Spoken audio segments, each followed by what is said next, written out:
Show.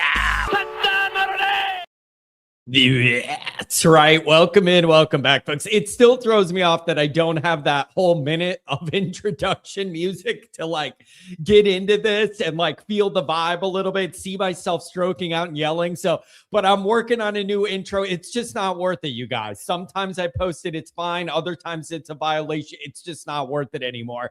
So I'm working on how to put together something new and modern. But it's weird how it messes with your mind because you do it so many times. You're used to that intro and like your mind does something during it to get ready for the show. I don't know, but I'll get over it and we'll have a new one that's going to be really good. And so bear with me on that. So welcome in, welcome back on a Friday morning here. I got to say, you guys, Notre Dame is in a really, really good spot. And this offseason summer window has been as exciting as it could possibly be. Like so Bob, I kind of agree with this. Bob, I'll get to that. Omar, good morning. Good to see all the regulars. What's going on, guys? A lot of you guys have some interesting comments I highlighted that I have a response to. Some of it I agree with, some of it I have questions about. But overall, for this low news period of the year, Notre Dame is hot. Like, I am not used to this amount of hot and heavy, big-time Notre Dame news and action this early into the summer window. So I don't know whether that means, I think mid to late June was a big time period for Notre Dame last year in recruiting with Joey O'Brien and that kind of thing.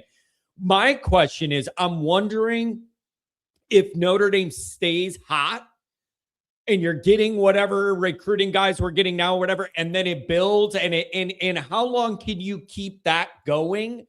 Whether that blends into 28 guys or whatever it's going to be. So I'm starting to wonder whether we're getting the hot period now, then June and July is going to be slower, or if this is going to be like a consistent thing throughout the summer here, because the time frames have changed.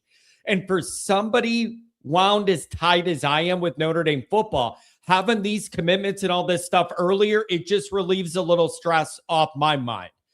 And so if you're a Notre Dame person, you got to love this. You got to absolutely love it. Like, Notre Dame is, I don't care whether you hate Notre Dame, you're in here, you're Kent and you're Ohio State guy, I don't care. Notre Dame is on a roll right now. Notre Dame is one of the hottest teams going right now in terms of talent.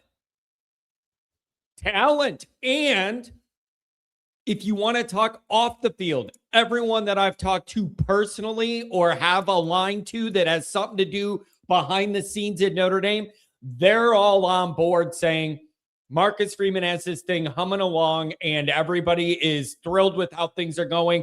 Everybody's helping each other out. Academics is helping football. NIL's helping that. The admin's helping Marcus, and he's doing a good job with the team and the staff. It's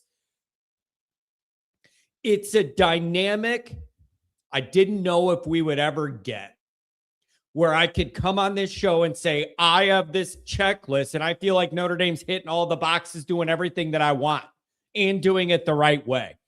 So right now, Notre Dame's one of the hottest teams rolling. And so people that don't like Notre Dame are going to fight that or find a problem with the schedule, whatever they're going to do. They can say whatever they want. I know what I'm looking for from my team. That's the battle I had with the LSU media people when they were fighting me over Brian Kelly and Marcus Freeman and whatever. They were speaking as if they knew some of how Notre Dame works when I knew they didn't. Like, I'm boxing everybody else out. I have a checklist of things I need Notre Dame to do for me to be comfortable with where we're at. For the first time in 30 years, they're checking all the damn boxes. For the first time in literally 25, 30 years, Notre Dame's checking all the boxes on and off the field that I've asked them to check. Now, here's where SPF, you're right. Here's where this comes full circle. And I told this to Goolsby when we did the Monday Night Raw show. Here's where this goes next.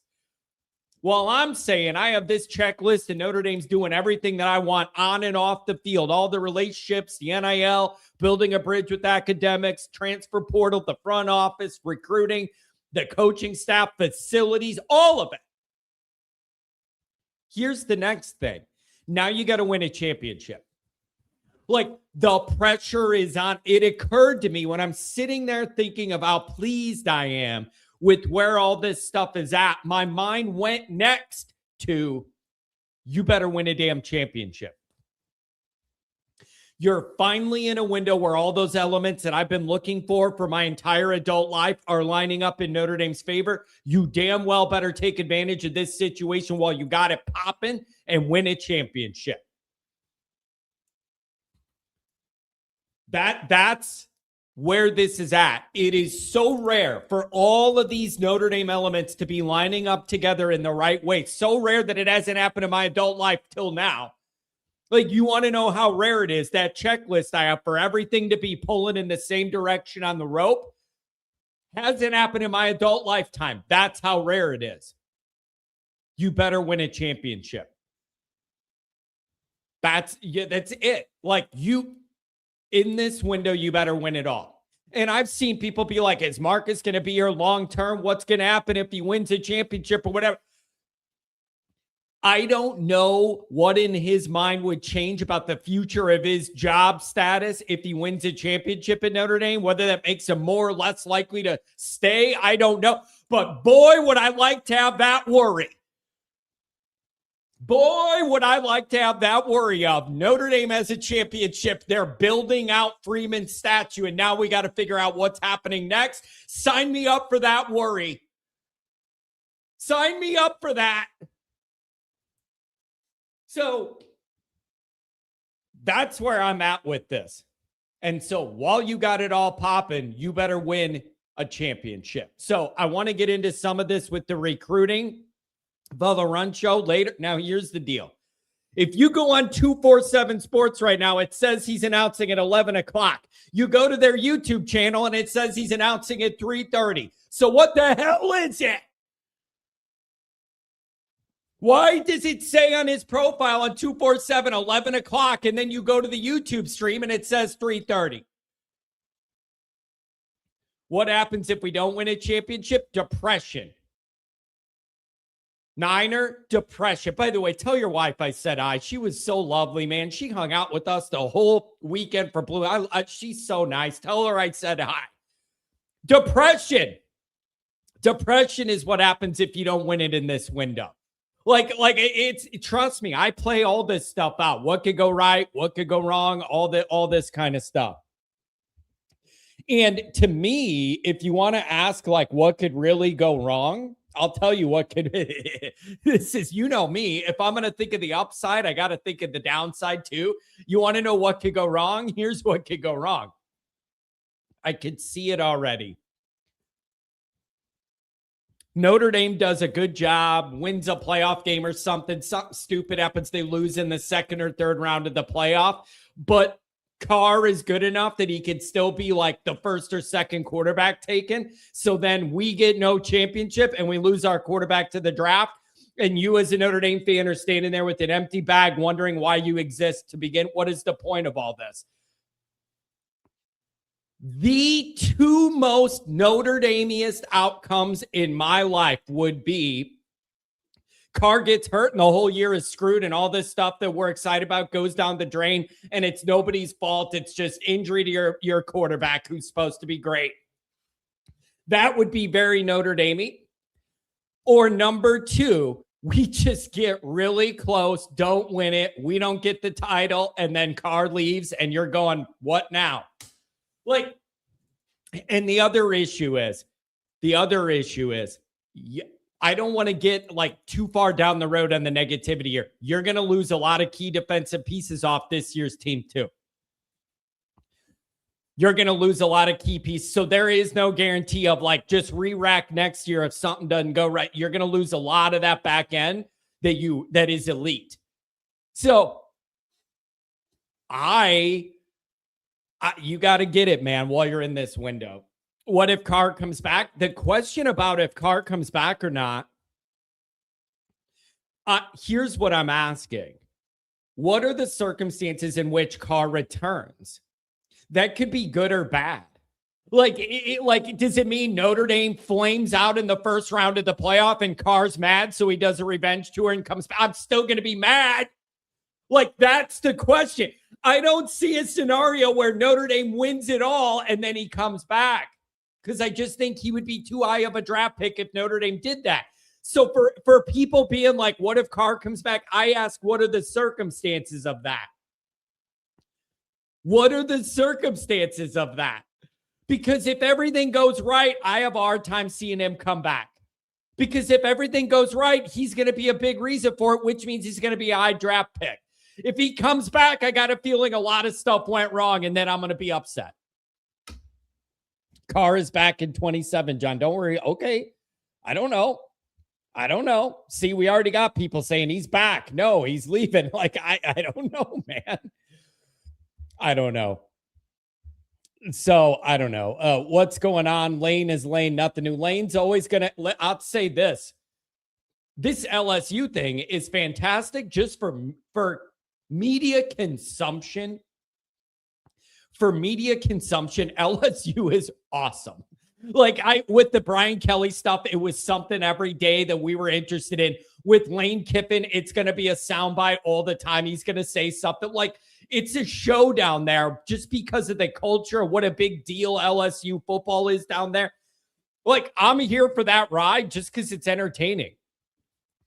And through the Brian Kelly LSU experience, I've gotten to know the LSU market very well from watching all the shows, try and rationalize and make excuses for Brian Kelly for 4 years until their backs were against the wall and they couldn't do it anymore.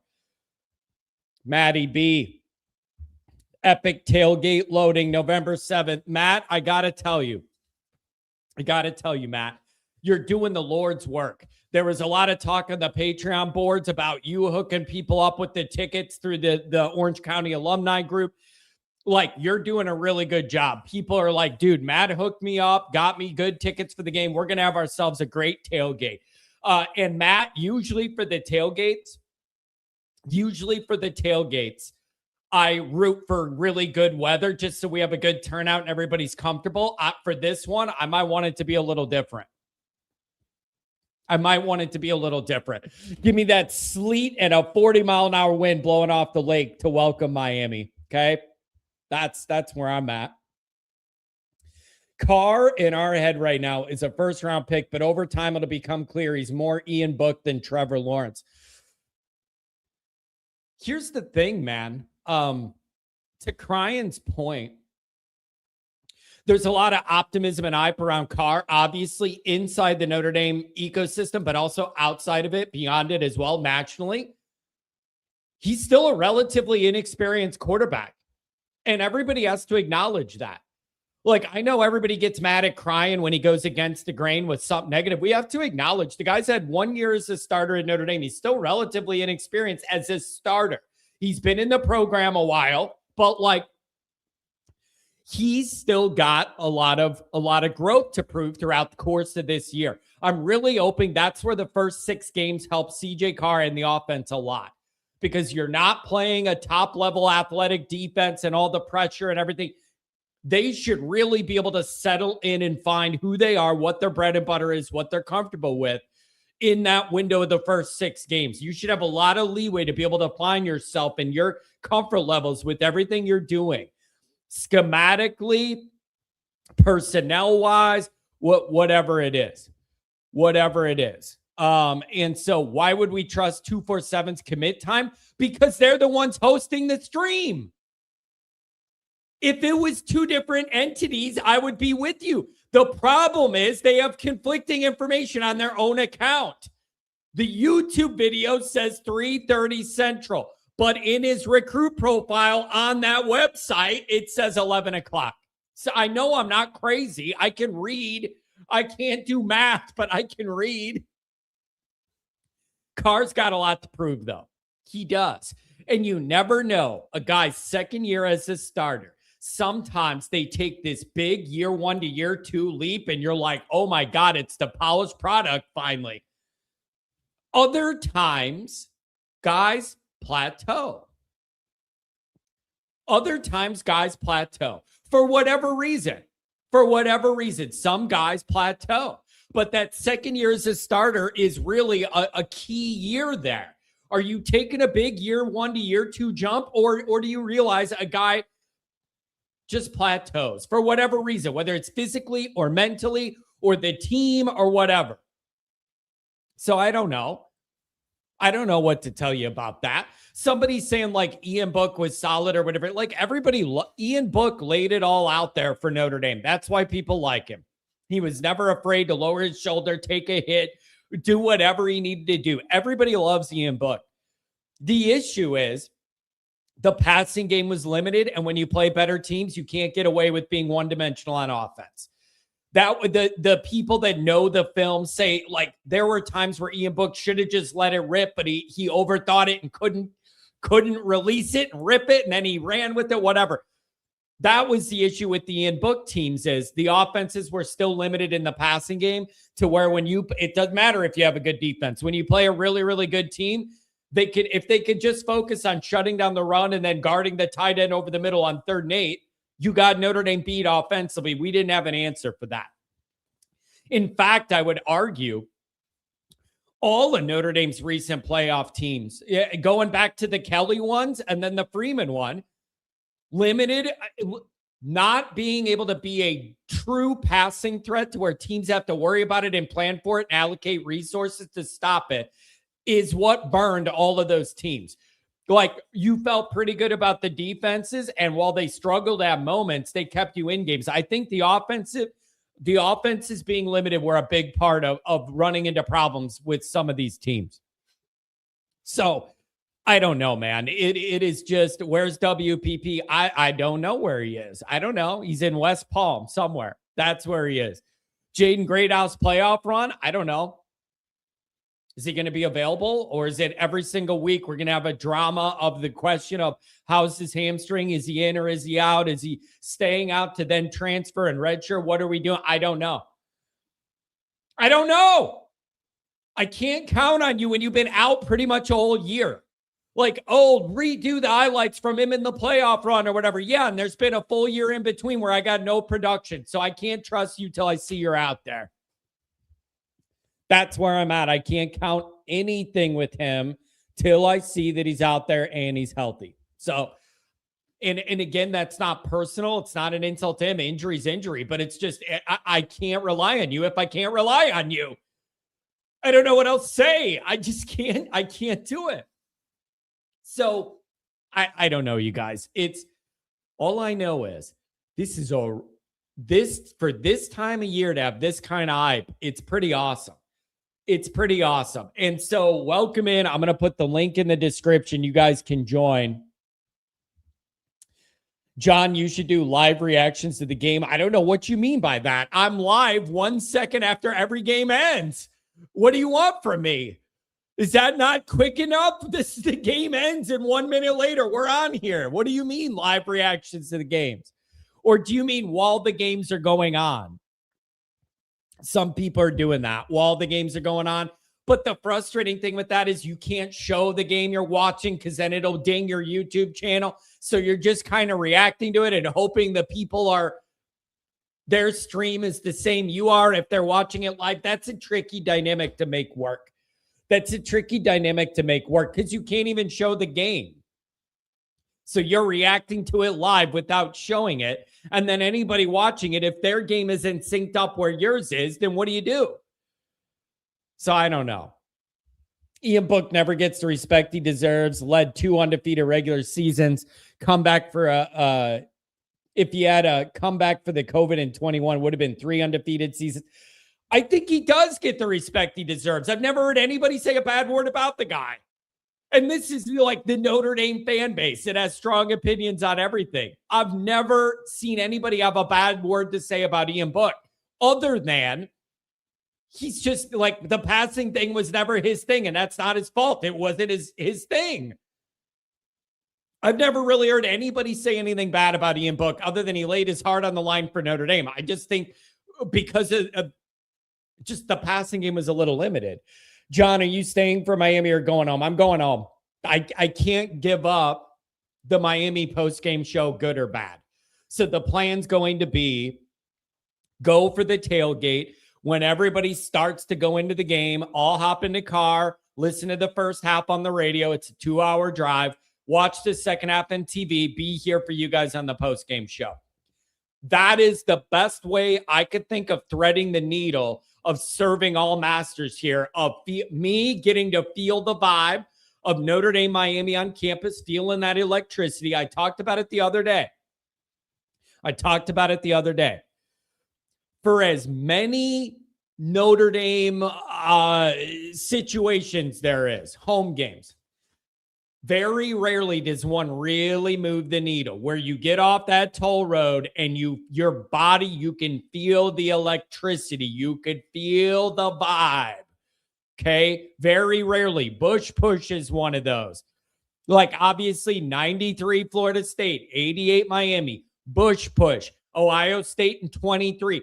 Very rarely do you get one of these where it moves the needle to where you get off the toll road and your body, you can feel the electricity.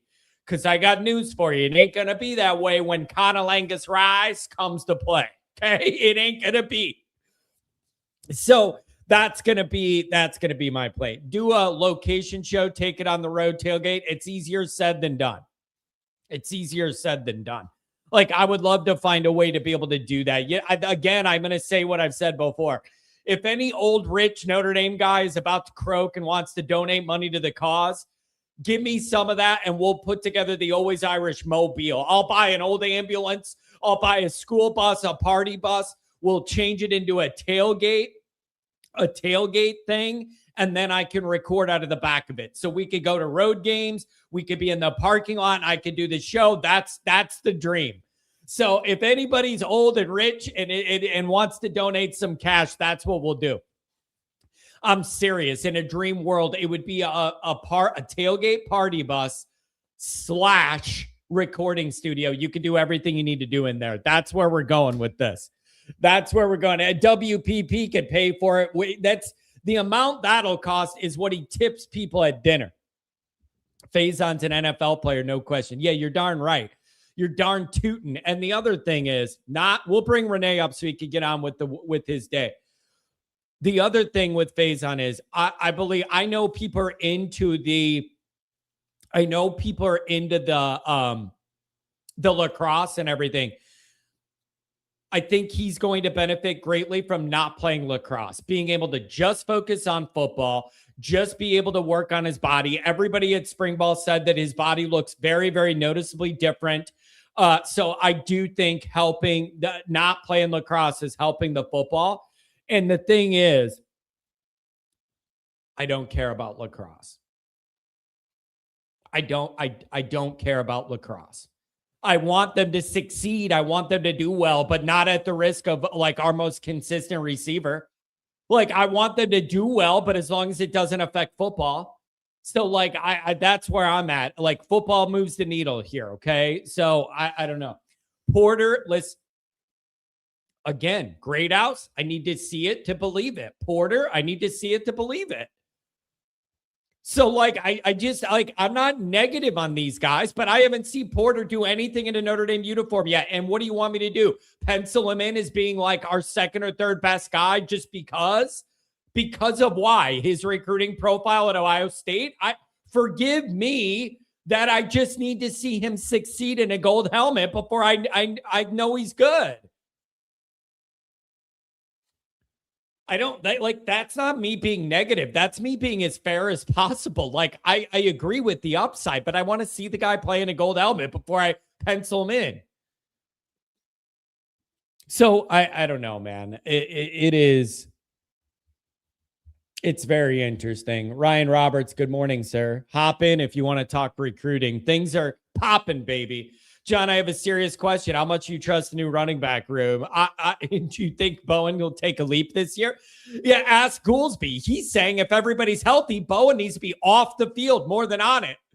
That, like, deferring to a guy who watches the film and was a linebacker, he's like, in an ideal world where everybody's healthy, I'd have Bowen out there less. But you're not in a situation where everybody's healthy right now. But that's Goolsby's position on that. And it creates a lot of heat on him because Bowen is a fan favorite and people love him. But athletically, Mike thinks there's other guys that are more gifted if everybody's healthy. So I don't know. So whatever. And with the running back situation, you just need to understand it's not going to be Price and Love.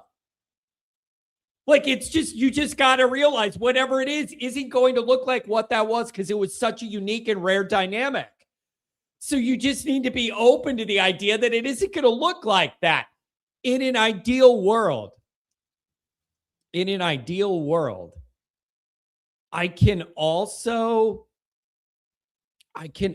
got an answer to this nobody's going to like too. God, I sound like such a jerk.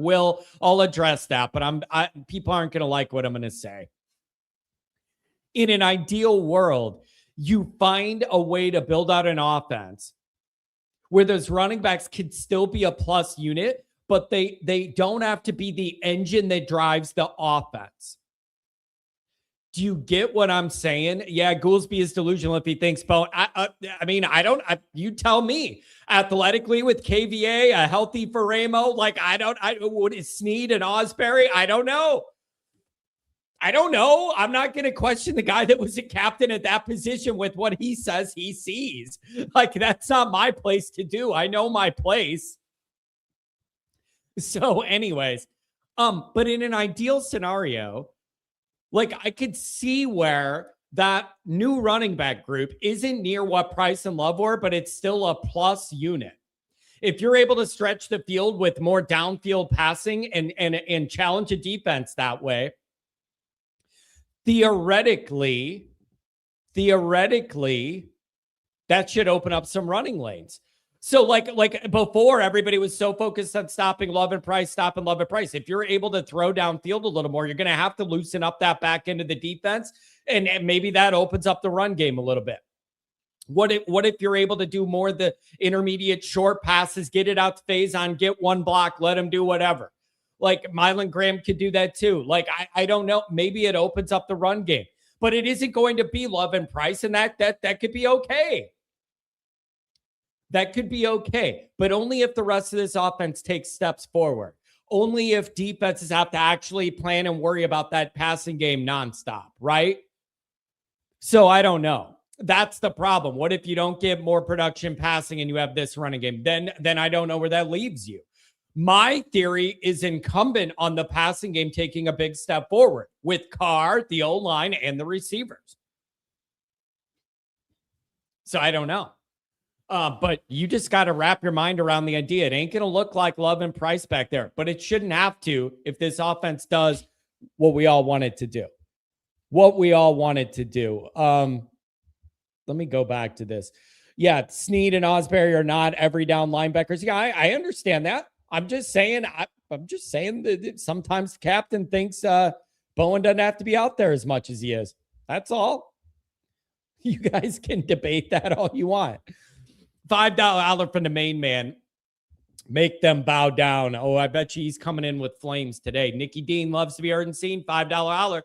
Do you think ND will throw Carr a big bag of money to state? Yes. But I don't think it's going to be $6 or $7 or $8 million. Depending on how things go this year and what the dynamic is. Yes, they could do that. But it isn't going to be, I don't think Notre Dame's going to do the 6, 7, 8 million to come back thing. So I just don't think they're going to do that. $10 holler. Why is it we will throw all this praise on QBs cross country as if any of them had any more time on the job than CJ, but Notre Dame fans like crying will instantly go to he is sucks and he's unproven. The answer to that is when it's your dynamic and your guy, you overanalyze everything 100 different ways that you don't about Manning at Texas or Dante Moore or whatever else. Isn't that the answer? That's why fans and media tend to be more critical of their own team than others sometimes, because that's your entire mind space is wrapped up into your team. So you overthink everything, good, bad, in the middle, what could go right, what could go wrong, whatever, all of it. That's what I think it is, because you're worried about this so much more than you are the other team's guys. You end up in a mind space where you overanalyze it and you analyze every outcome, good, bad, in the middle, everything else. What do you think about Notre Dame cutting 17 sports? My understanding is that I didn't think they were cutting them, but I thought they were reducing some scholarship allotments. I have not heard that they're like shutting down the programs that are non-revenue generating, but I have heard that there's going to be a scholarship reducement. I heard like baseball down to like what, 10 and a half scholarships or whatever. How many guys are on a baseball team? 25 with the pitchers? How many guys are on a college baseball roster? Is it 20, 25, whatever? I heard they're going down to maybe 10 and a half scholarships or whatever. Sorry, you guys. Like, a part of me wants to say Notre Dame has enough money, you should be able to do whatever you're going to do. But if the argument is the good old market argument of some of these operations we spend a lot of money on and we lose a lot of money on, make that make sense. I don't know what to tell you. Like, I can't argue against anyone who's like, why are you cutting these sports? A very common economical reason. That we pay a lot for them to play and they don't make us any money. They're a loss. At least 35. So I don't know where that leaves you. If like SEC teams are doing full scholarships for 35 guys and Notre Dame's doing 10, you're probably going to suck. But if the argument is strictly economics of we spend a lot on this team and lose money, I don't have a good comeback to that. Not spending that $24.5 billion endowment on sports. Like, I don't know the answer to it other than if you're losing money, how can you complain? If you're losing money.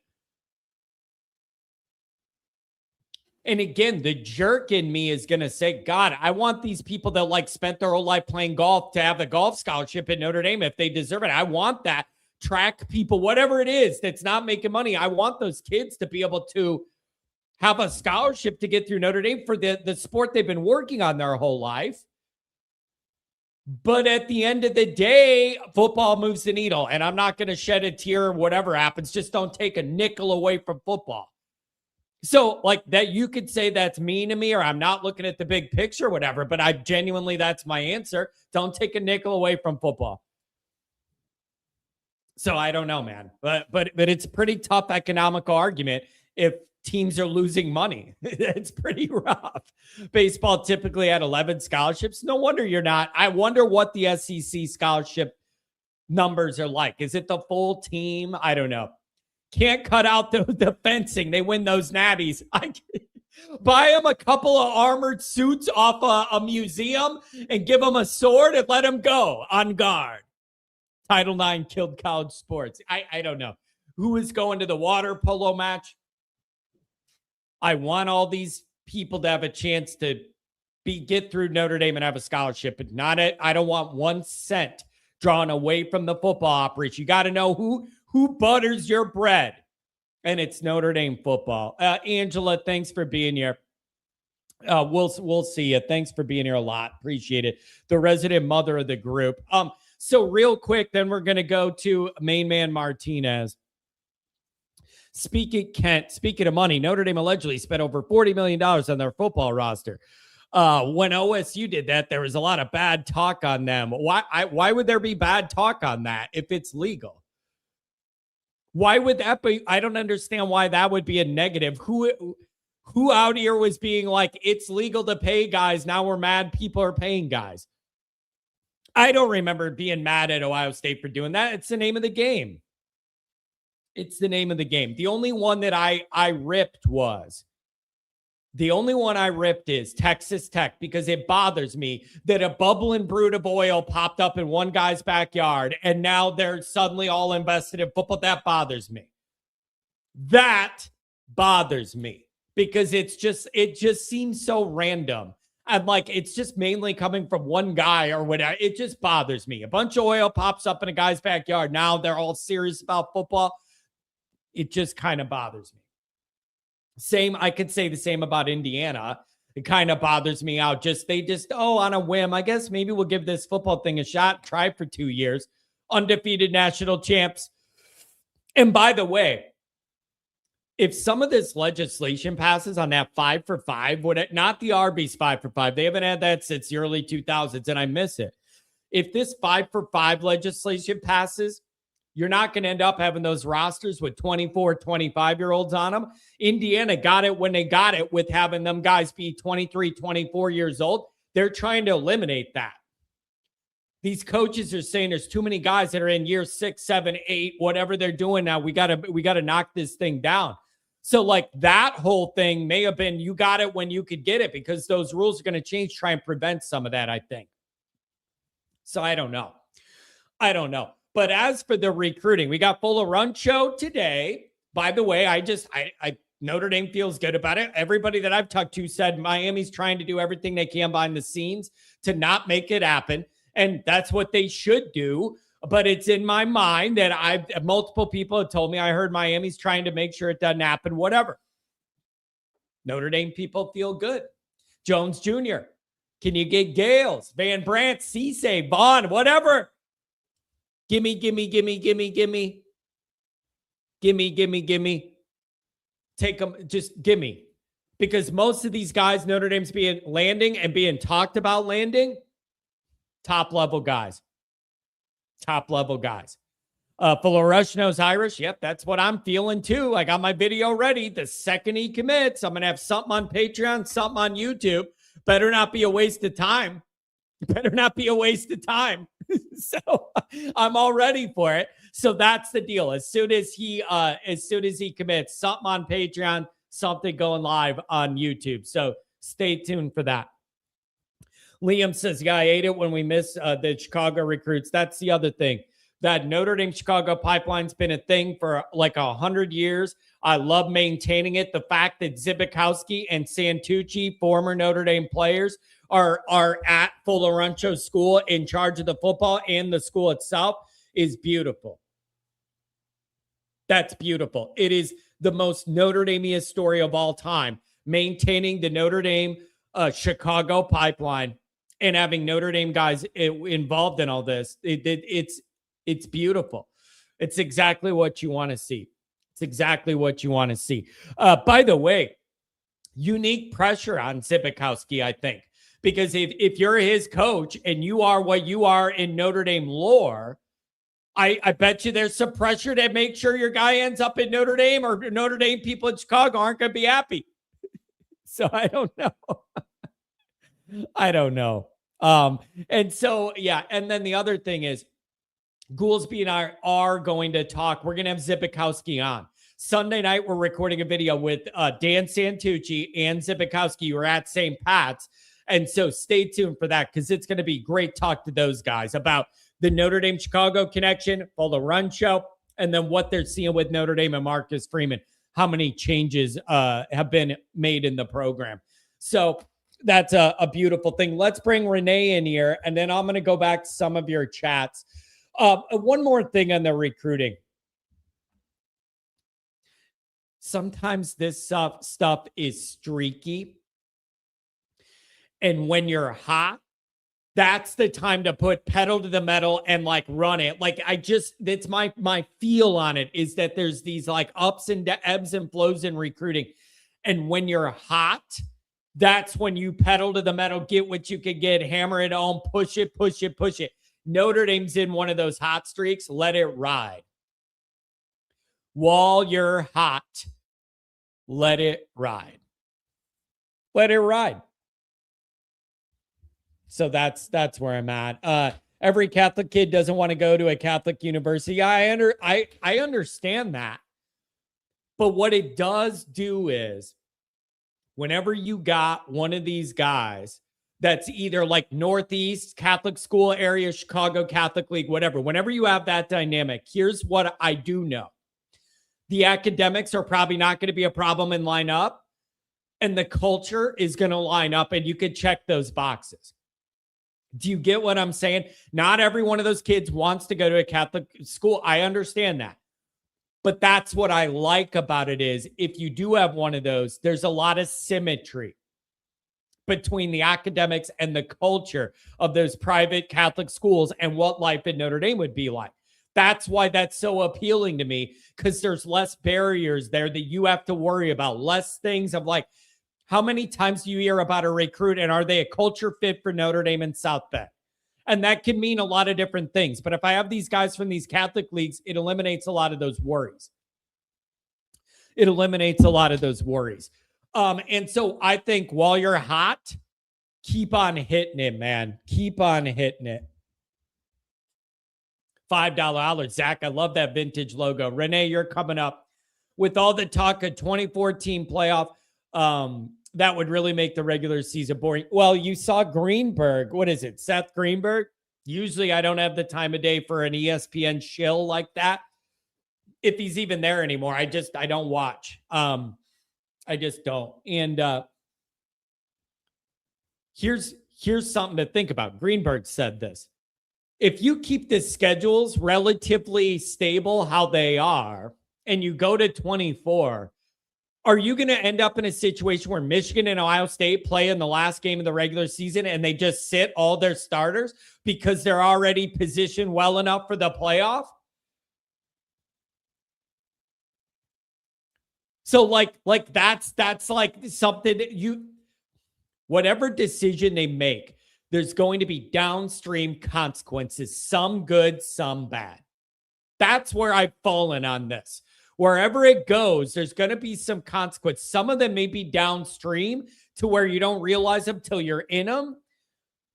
Some of it's going to be good and some of it's going to be bad. It's like the 24 teamer. It's like, okay, well, let's think this through. If your team's on the bottom half of that 24, you're going to love the 24 teamer because it gives you a chance you got to be in it to win it. Then you could get hot and do upsets and it's like a bonus lottery ticket. There's a part of me that says, if you were going to make the 12 teamer, like if you're one of the most elite teams, I would almost prefer the smaller field. But again, that's a year-to-year thing. But it's like, John, why would you rather prefer the smaller field or whatever? Less games, less nuance, less time for something goofy to happen, less injury risk, like less moving parts. The more I like my team, the more I like less moving parts to get to the end. But if I'm on the bottom part of that 24, you're just happy to be there, and then you hope you make a bunch of upsets. I don't know. Right? So I don't know. But if Notre Dame's the number 4 best team in the country or whatever, I would almost prefer the smaller field because there's less to navigate to get to the end. But God forbid Notre Dame has a 9-3 year and they're number 20 or whatever. You're going to love it because you're going to go, wow, it's a free bonus spin. Maybe we could do something. I don't know. So it's going to be really interesting. But it definitely waters. There's really no argument against the idea that it's going to water down the regular season. You don't have to be near perfect to make the playoff. A bunch of those years where it was like 4 teams, you felt like if Notre Dame had a light schedule, if you don't go undefeated, you're out. Think of the difference in the way you're going to watch a Notre Dame game if you don't feel like you have to win every game to be in it. So I don't know. Man. That comment goes to show what winning means to me as a fan, John. OSU sitting their starters against Michigan. That's loser talk. I'm just saying. I didn't even come up with the idea. Email Greenberg. I'm just saying there's bound to be some of these things in here that pop up. Then there's the argument about Notre Dame scheduling. A lot of people are saying you go to 24 teams like Texas, teams like Florida, teams like Alabama, they will feel that they could afford to take the risk of playing Notre Dame out of conference without fear of like, that's going to knock us out of the playoff if we have a non-conference loss.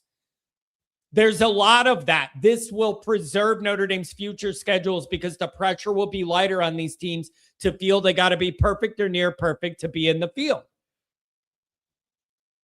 My argument would be, what if those same teams look at it the other way and go, now we're angling for one of those buys? What is it going to be, 8 buys or whatever?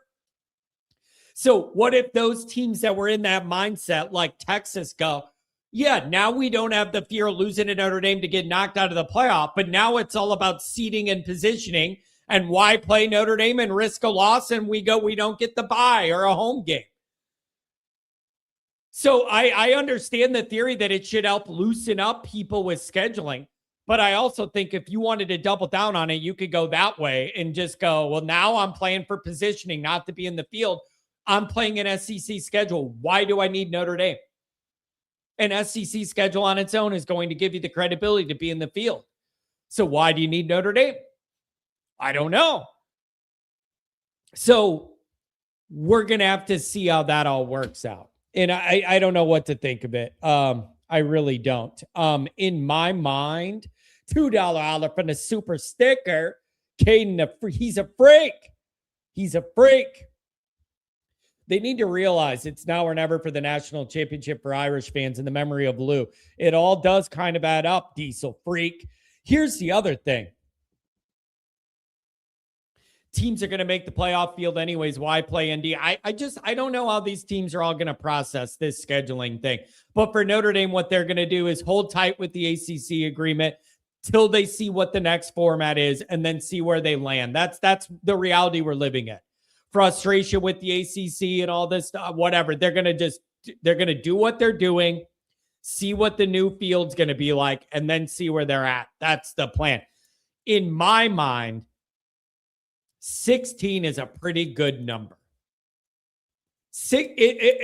Just in my logical mind, like 16 is a pretty comfortable number. And how I arrive at that is 24 seems like a lot. Like the whole top 25's in the playoff. This is not basketball. This is not basketball where if you have odd shooting night, you could beat the number one team because you made 23s, even though you don't have the same athletes or depth. If one guy goes off for 40 points, you could beat the number one team. Football is very different. Football is very different, man. Usually the teams with the better talent, the better, more physical lines usually win most of these games. Most, not all. Most, not all. But it's just not the same as a basketball tournament where one hot player's shooting night, you could beat the number one team. It ain't like that in football. So 16 to me, it isn't going to 24 where you're stretching it, but it's also more than 12. And if you're a Notre Dame guy, that's a big deal right now, given what happened last year. So maybe that's why I'm looking at 16, because it would have kept Notre Dame in, but it isn't going all the way to 24. So I don't know. So we're going to see where it goes.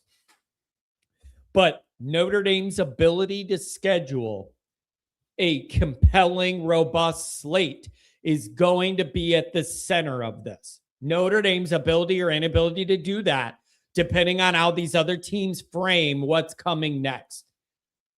So for Pipa Vacqua's mission is stay nimble, tread water, have a bunch of different ideas and different plans of what you could do depending on how this goes, and then you make decisions as you need to. You don't have to change anything right now. Ride this thing out, see what they're going to come up with, and then you can pivot from there.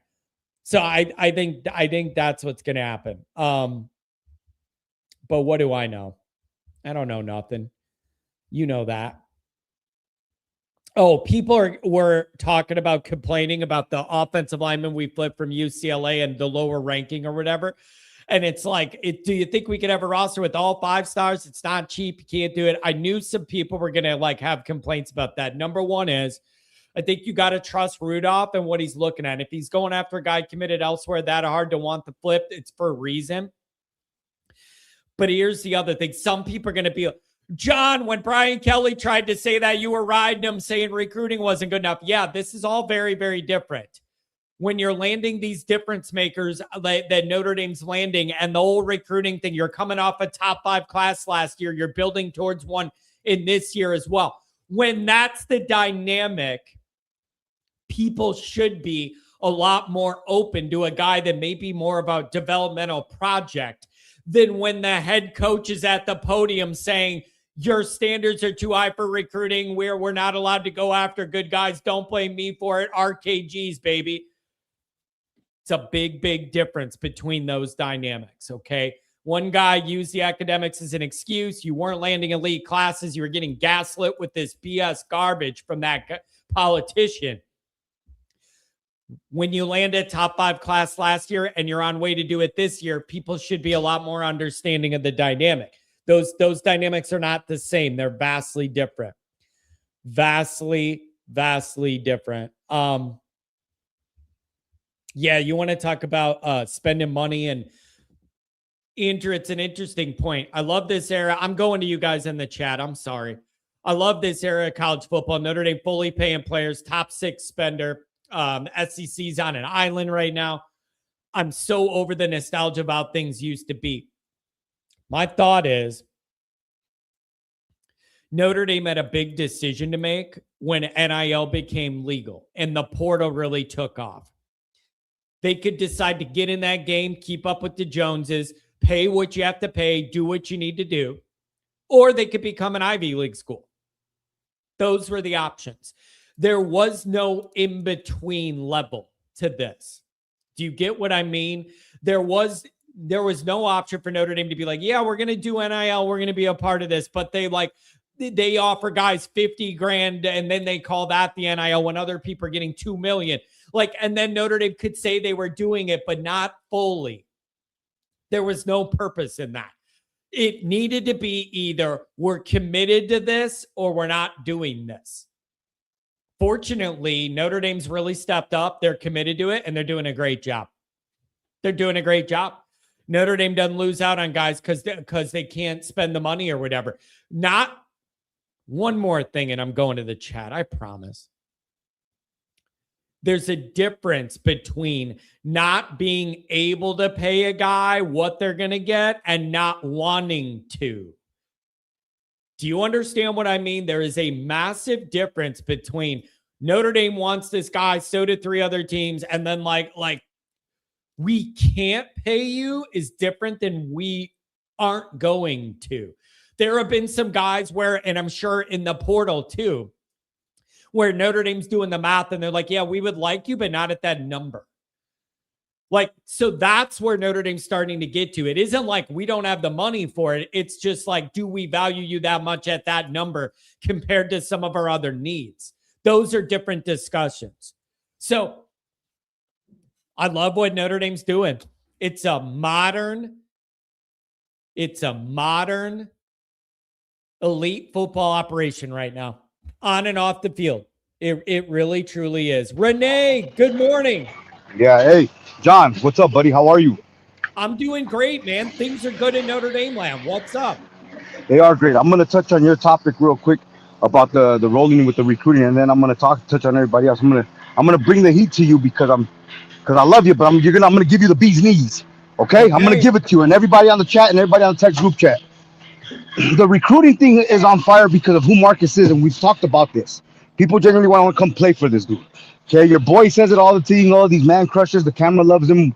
Women in America, mothers in America fall in love with him. It's that. Not only that, like we said, he's creating not just better athletes, but better men. Let me tell you something. And soy boy beta mile crying belly. It drives me nuts. The only thing I agree with him is that's true. CJ Carr hasn't beaten no one elite, so he's right on that. It drives me crazy that I have to agree with that dude. But here, there was a dude, okay, where I coach, number 2 in the nation. Tell Tim Hyde to look it up. If they really have all these resources, man, that they should know. His name was John Martinez, played lineman at Conwood High School for us. Went to SC over Notre Dame. His mom is a devout Catholic. The reason why John didn't go to Notre Dame, when he went to the camp, Brian Kelly put him to the tight ends and showed no interest in him. And this is the number 2 lineman in the state as a senior, coming in as a sophomore, as a junior. This is a true story. I could have his dad call in and tell you. Okay? And then he called John. He's like, hey, well, don't you want to come here? Why would John go to a university that showed no interest in him when he was there? You know what I'm saying? Ends up being the number 2 team. Doesn't even go to Utah. Goes to SC. Goes to SC to play for Pete Carroll. Okay, so that's that, man. Marcus is getting the right type of guys with attitudes, guys that can qualify for the grades, guys that aren't disrespectful. Yeah, maybe some G's, man, and some dudes from the hood, but that aren't disrespectful, that aren't straight up ghetto trash or hooligans. If you're hood, that's okay. I'm as hood as it gets. But hey, I know how to say please, thank you, you're welcome, yes, ma'am, no, sir, yes, sir, when I'm there. Okay. So that's that with the recruiting. And that's why Marcus is landing them, man. He's landing good kids. Sully will tell you the story that Joey O's parents told us. I'm not going to say it online because I don't want to break his trust. Sully can tell it to you. Okay, he was right there. He heard it. And why they chose and why Marcus Freeman and his mother made it a point to go to Notre Dame. Okay, with that, with the university giving the whole entertainment to the 24 team schedule is soft. That's soft as cotton. The reason being, hey man, if you're a tough guy, I've said it. I know this is me maybe being delusional, but either look, in boxing, when we're boxing, you fight for the state title. And if you win Utah, you go represent against New Mexico, Arizona, and Colorado in the regions. If you win regions, you go represent the Mountain West in the Olympic trials. Okay? If you win the Olympic trials, you go represent America against the rest of the world, man. So if we're gonna do a 2014 thing, hey man, play all your conference then, and that's gonna push Notre Dame into a conference. And if you're that good, win your conference, and only conference champions. That's the way it should be. Everybody else play in the bowl games, but the main playoff, the main tournament. If you're gonna do that stupid shit with 24 teams, it's gonna push us into a conference. And why you would agree or back that up? Then only champions, the tournament of champions. Okay, you won your conference, you went through your region and all that stuff, man, and now you go represent the ACC, the American, the Sun Belt, every damn conference if you want to do it like that. And oh well, I would have loved to see that 11-1 Ohio State team play that 10-2 Oklahoma State team. Well, guess what? They didn't win their conference. Sorry, dude. So I can't go represent it. I mean, it's that easy. This whole soft get everybody. Well, even the conferences like what Ohio State and Michigan have been being nice to little brother Rutgers in Maryland for a decade because why'd you guys let them in? Just for what? So they can get money off because their teams haven't done shit. Okay. With that being said, about the conferences, and this is why it's important for independence. Like I said, if it was up to me, eight, 4 Power Fives, maybe 2 second placers, Notre Dame, and another team. That's it. Really. 4 Power Conference champions. Two second placers, Notre Dame, and a Power 5. That's it. Just so like that. There you go. That's it. Sorry, dude, you didn't prove it. Okay? Because really, if you're a tough guy, you take on all comers. Okay, me and Liam, we talk a lot. In the 80s, 6 out of the 10 national champions were independent. I've said this. 3 of them were Miami. 2 of them were piece of shit Penn State. 1 of them was Notre Dame.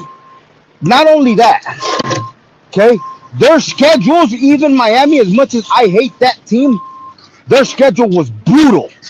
That's 1983 national championship. Look it up. I'm not lying to you guys. Anybody on the chat, give them pushback, whatever, because I can't see right now.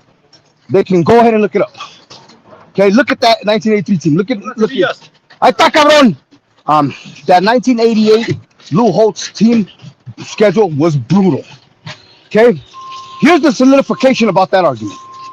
That era of college football players produced some of the greatest NFL players. Hands down, Super Bowls, Hall of Fame, all pros, stat leaders. Look it up. Okay, cabrón? Look it up. Because if you guys think that I'm lying, or if Soy Boy thinks I'm lying, look it up. So wait, what are you mad at me about? What did I'm not. No. I'm not mad at you. I'm not mad at anybody. I'm just saying about the university and how people are saying the 2014 solidified Notre Dame's independence. It really doesn't. I don't think it does, man. I'm not mad at you. I'm just I'm hurrying up. So please forgive me. I'm not mad at you. Yeah, I'm not mad at you. No, and I'm just saying to everybody, because everybody's like, hey, dude, for me, I'm like, hey, get rid of the conferences. Get rid of them. You mean to tell me that Texas, Oklahoma, Miami, Alabama, the big power players, the blue bloods, Ohio State, Michigan, they don't have enough money to just be like, hey, we're going independent. We don't need you guys. You mean to tell me that? And to schedule blue bloods all over A, and if you end up 8-4, guess what? At least you took on all comers. Hey man, Joe Frazier took on all comers, bro. You know, as small as he was, that's why. You know what I'm saying? That's all I'm saying, John. I'm not mad at nobody. I'm not mad at nobody. The Yeah, last thing I'm gonna, yeah, and that's go I'm ahead. just talking about this. I'm just talking about the scheduling thing. You know what I'm saying? That's what I'm saying. I'm just talking about the schedule, and I'm just saying like I'm hurrying up and stalking, so I apologize if I come off aggressive. Never mad at you. Never mad at you, baby. Yeah, you're actually working, man. No, You're calling while you're doing manual labor. It's the most no, American thing of all no, time. no. So that's what I'm saying about the recruit. I'm touching on topic. I'm touching on the 2014. Why I'm against the 2014. Why I'm actually disappointed at the university. And soft ass Pete would really say we support that. And my I'm giving you a scenario as far as if you do that, you might as well just have the conference champions play and do it that way, and then save the bowls for all the whoever didn't win the conference champion. That's what I was getting at with that, Yeah. and give you an example. The last thing I'm gonna tell you, um, SC, SC, that rivalry, regardless of however, and I think I was talking to Liam about it. Hey, the year it's a home game. Notre Dame should schedule it in November. It's really that simple. This whole drama, put it out there, Barbie bullshit, whatever they're doing at the table. Oh, maybe we'll resume talks in 26, 20, 28, 28 or whatever. Um, it's bullshit. Hey, SC wants to play in Mexico City and it's their year. I guess that's where we're going.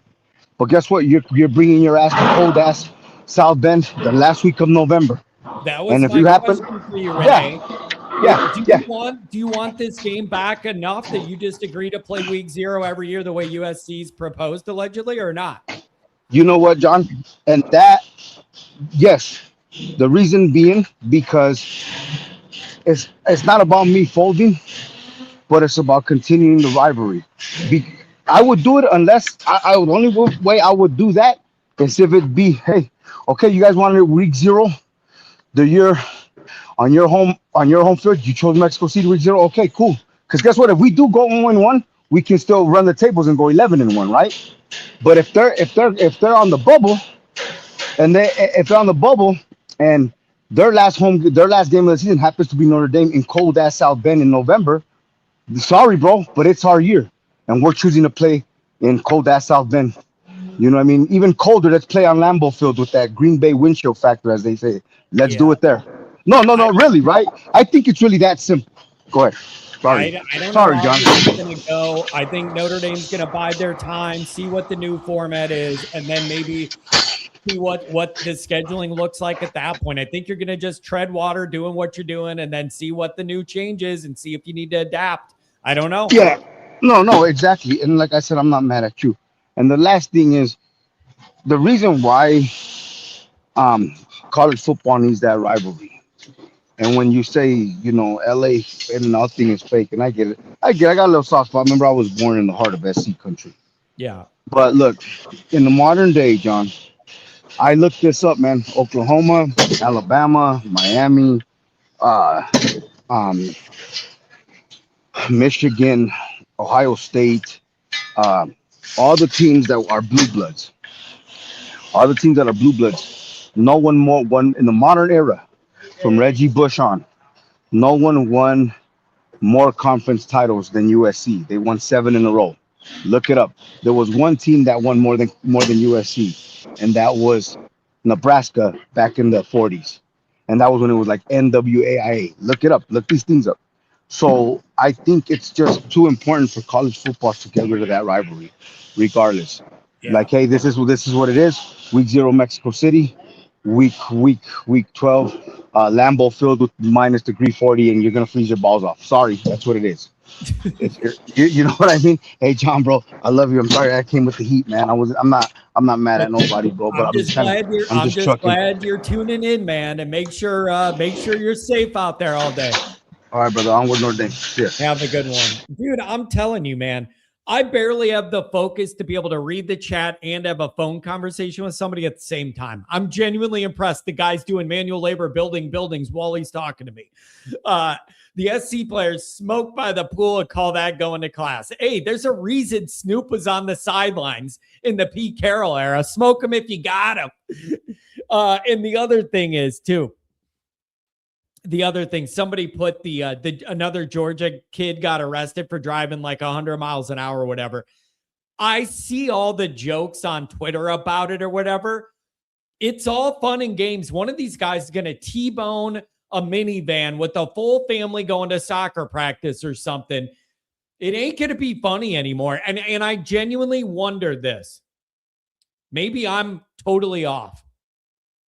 But I'm just wondering is the deal that they all have big NIL money, so they go buy a souped up fast car and they're 18 or 19 and they're not mature enough to be able to handle that responsibly? Like, I'm trying to wonder how we end up in this position. Is that the dynamic? You handed an 18-year-old kid like $1 million and they buy a car, and then you're speeding around and you don't have the maturity to know that that's a dangerous idea yet? Like, I don't know. And the other thing it makes me think about is they have had 10 or 12 of these things where one of their players gets in trouble for this.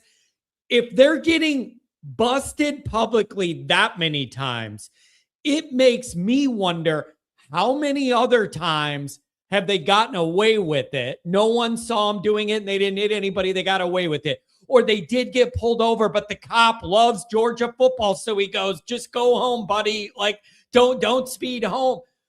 That's the other thing. It always makes me wonder. And I always wonder that with like Tiger Woods and the issues he's had. He's had a few of them now where he's getting in trouble with the substance in him driving. And it makes me wonder, okay, this has happened multiple times now. How many other times has he gotten away with it or was swerving around, but nobody saw it or whatever? I don't know. But all I know is it's all fun and games to joke about on Twitter till you T-bone a mom and her 5 little kids or something. Like, and it's the same thing working in the funeral business. I saw like DUI death crashes every week. I still maintain this, and I've lost close friends to this too, so it's very sensitive to me. If you are drunk driving and that's a decision you make, I have no problem at all with you wiping out and injuring yourself. That doesn't bother me one bit. That is you suffering the consequences of your actions. If you drink 80 beers and drive home and split your wig, that is not my problem, and I don't feel bad for you. The issue is you usually hurt other people that are just going to work sober or like trying to live their life. So I never feel bad for DUI people that hurt themselves. It's that what you do to everybody else that I have a problem with. John, what did you do in the funeral business? I ran a network of cemeteries. So not necessarily doing the funerals, but I ran a cemetery network in the south suburbs. And so that was my life every day. Like, and I say it, you guys, we're coming up to this. Memorial Day. Every Memorial Day, I knew the next day I was going to get a call and they're going to say somebody drunk drove some kid. 4th of July is another one. Labor Day. Like, it's always the night before Thanksgiving, New Year's. Every one of these traditional drinking nights, it ends up happening. John was the pallbearer of the Chicago area. God bless pallbearer. I love, man. Percy was his real name, Percy Pringle. God bless him, man. That was a legend. And a lot of us grew up with him when he was with Taker, man. Like, I grew up, oh, yes. I love that guy, man. He was absolutely perfect. And he really was a funeral director in real life. And that is how he came up with the idea to have that urn with the powers in it. And he just went to the funeral home he worked at and took the urn. It's a cool story because he actually was in the funeral business and then got that job being the Undertaker's keeper. It was just, You'll never have any dynamic like that era of WWE. It was perfect. And maybe that's my bias because I was a young teenager at the time and I loved it. But I love me some Paul Bearer. What a great name, by the way, too. Absolute great name. Southwest Skeeter, what's going on? Is this thing on? Can you hear me? Yes, I can. Good morning, John. How are you doing? I'm doing fantastic. And I got to tell you, I'm feeling the Notre Dame vibes, man. Things are going really good in this program. I haven't heard a negative thing about it on or off the field in a long time. They got it rolling, baby. Yeah, feeling the vibes. Renee for president. He really does a fantastic job on what he says and what he stands for. Fantastic what he just called in and said. Say really fast.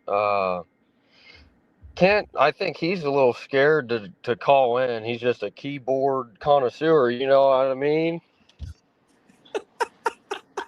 Dude, I'm kind of mad I never came up with that. A keyboard connoisseur. I like that. That's really good. I'm mad I didn't invent that. Yeah, he's just in there talking crap, never calls in, you know. Maybe his phone's broke. Gotta give him a little bit of grace. So what do you make of it, man? When Notre Dame's hot in the recruiting trail, what's on your mind here as we're in the second week of May? Where are you at with everything? Well, I tell you what, John, I was just at this game, and I seen this kid playing. He's phenomenal. And I'm nobody to Notre Dame. I'm just a fan, a big fan. Marcus Freeman's the greatest. But this kid, I really think that he can be the future of Notre Dame football. Which kid? Who are we talking about? Which kid? I believe his name. Let me find it again. The kid committing this afternoon?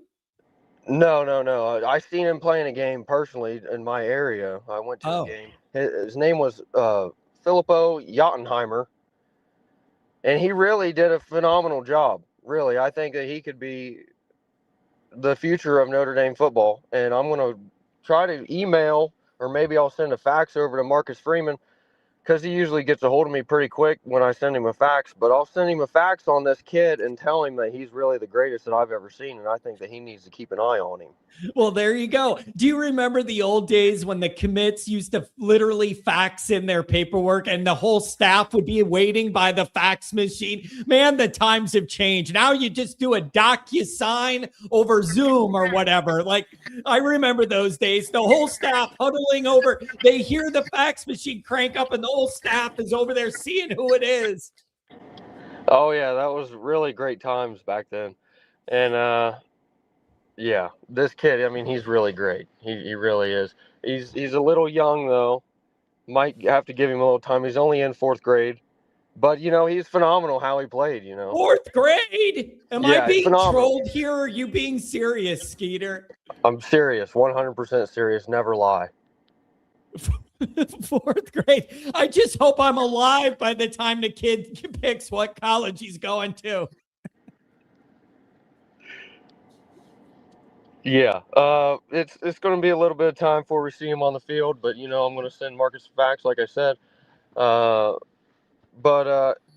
Anywho, I got something else to talk about. You know, everything about California is the devil except Sully. Hate USC. I stopped using Trojan condoms because of UFC. Hate Russell Crowe in the movie Gladiator. What do you think? Yeah.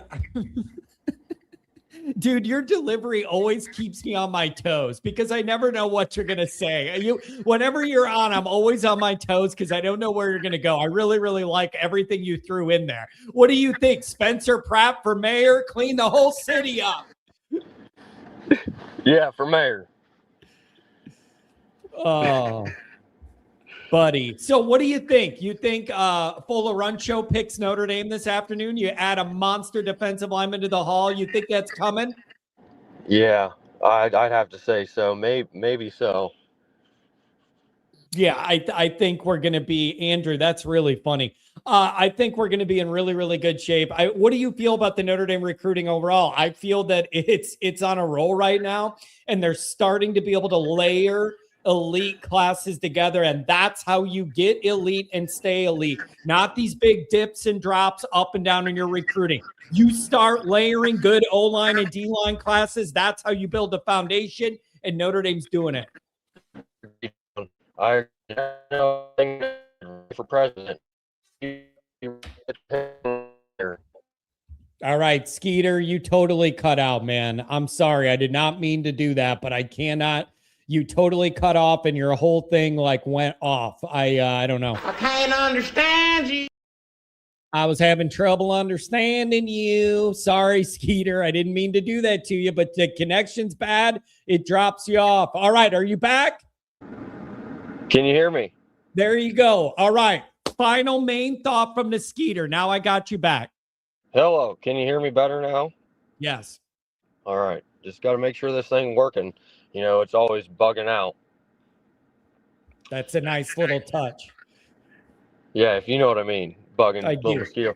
So anyways, what I was saying before I got booted out of here, nothing. Wow, that's a nice little gold chalice you got there, John. Yeah, it's the chalice of malice, my friend. Really like that. So anywho, what I was saying is Renee really hit it on the nail with how Notre Dame is recruiting, and they're doing a good job. They just got to keep picking up good guys, respectful guys, and we'll see how the season goes. But I trust 100% in Marcus. He is the greatest of all time, as you all know. In fact, John, I'm thinking here we're gonna be changing our daughter's middle name to Freeman. I would love to do it, man. You're saying he's the greatest all time. I think there's some hyperbole there. He needs to win a title, man. That's the only step left here. All the good stuff, the personality, the recruiting, everything's going well. You got to pay this all off with the title. That is true. That is true. But we got to fight. We got the fighting Irish spirit. That's all that matters. God bless John Kennedy. God bless Notre Dame, and God bless America. Skeeter, you're the man. Have a good weekend and call me next week. You as well, John. WPP sucks. Kent's scared to call in. Oh, look at those parting shots. I imagine WPP slamming his desk.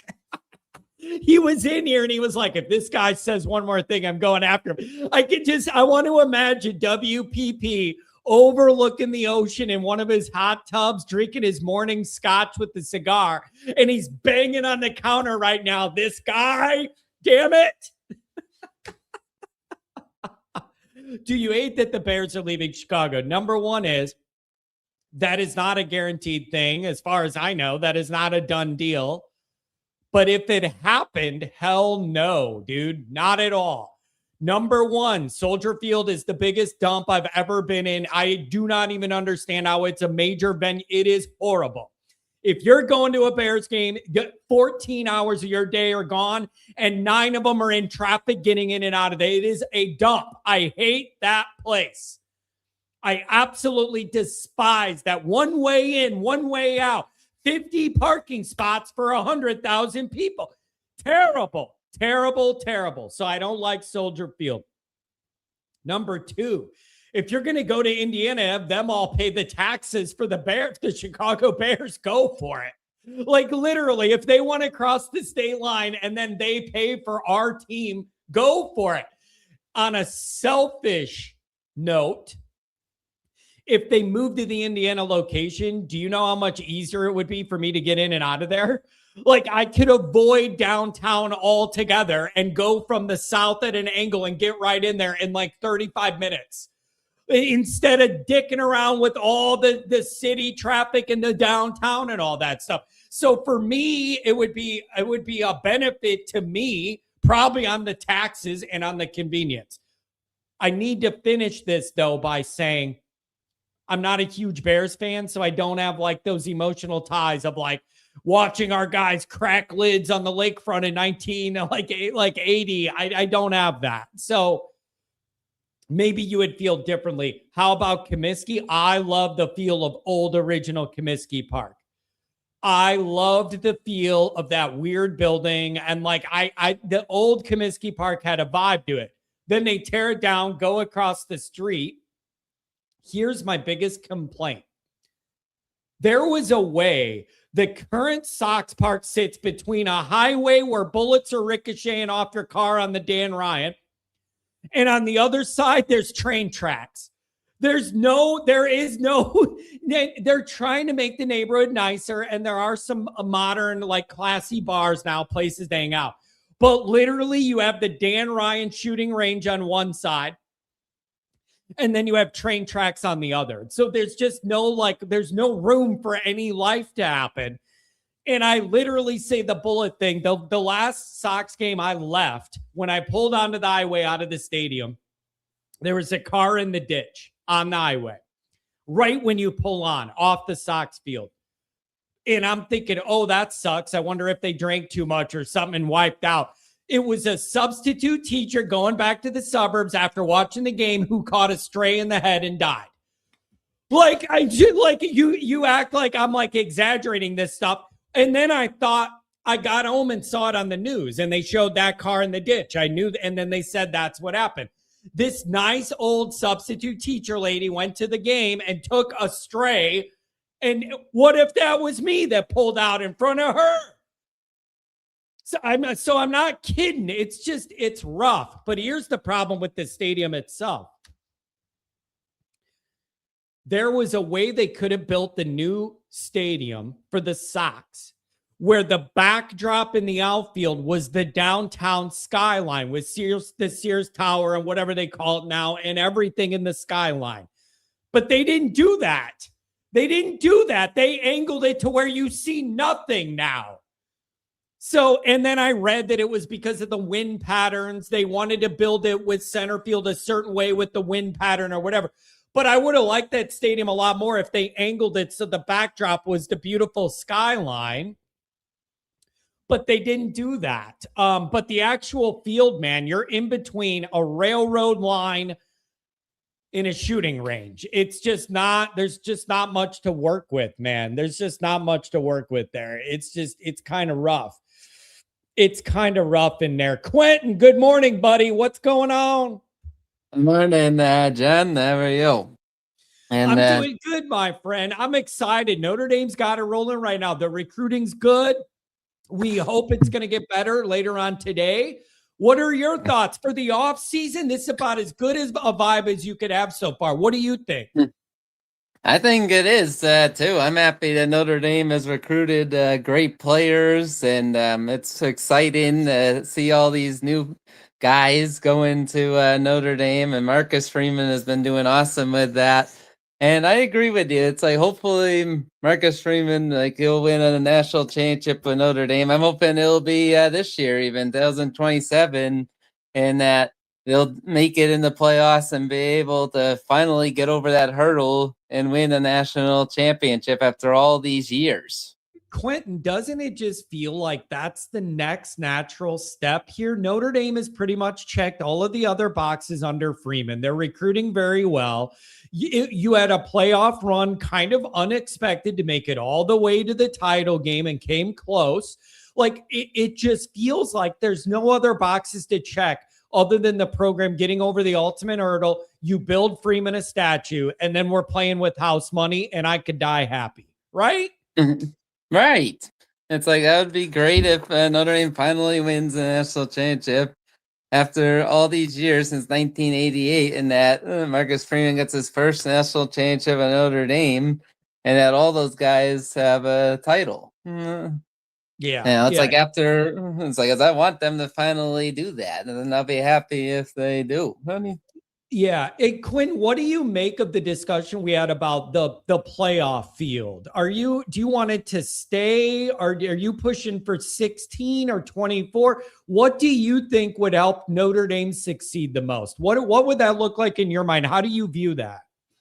Well, I think 24 would be way too many teams to have in the playoffs. I think either they keep it at 12 or they have it at 16. If they have it at 16, Notre Dame will have a better chance of being in the playoffs rather than having it at 12. Even though at 12 they still have a good chance of making it in, but better if it's 16, Jen. Any worries about like the regular season getting watered down? Like if they expand to 16 or 24, every game doesn't mean as much. Any fear about that? Or do you think that like competition's competition and it'll be fine? What are your thoughts about watering down the regular season by expanding? Well, it's like I think that it would be fine. Having their schedule would be fine at 16 teams. I think Notre Dame, like if they win 11 games this year or even 12, all 12 and be undefeated, like it'll be great for them and that they'll have a great chance of being in the playoffs and that they'll be able to be in it this year, unlike last year. Yeah, it's it feels like a big comeback year for Notre Dame. They have a point to prove and they have the schedule that I think they can really, really work with. And so what are your thoughts about the year overall, man? Like, are you thinking like Notre Dame needs to be 11-1, 12-0 at like, where are you at here with this schedule? I think that that Notre Dame, they're going to be on a revenge tour this year. And they're going to be playing for Lou Holtz, and that they're going to either win 11 games this year or go undefeated. I'm hoping that they go undefeated for the first time since 1988. That'd be awesome if they did, John. Yeah. It's going to be awesome. And then what are your expectations for CJ Carr? I believe you were waiting backstage when we were talking about him. You think he's going to take a big year two jump in his second year as a starter, or do you have some anxiety that he still has a lot to prove? What's your confidence level in Carr's development? Well, I think that now that CJ Carr has a year under his belt, that he will play great this year for Notre Dame in his sophomore year, and that he's just going to keep improving as time goes on, and that he'll become a great quarterback. Yeah, it's that would be interesting. I do have to tell you though, Quentin, I'm getting a little nervous. Is that a picture of a cat behind you? I don't like cats. You're making me nervous with the backdrop there. Oh, that's what's a poster that I have on the door there. Yeah, well, I'm a little nervous about CJ Carr too, but I think, in my opinion, he will be all right playing this year.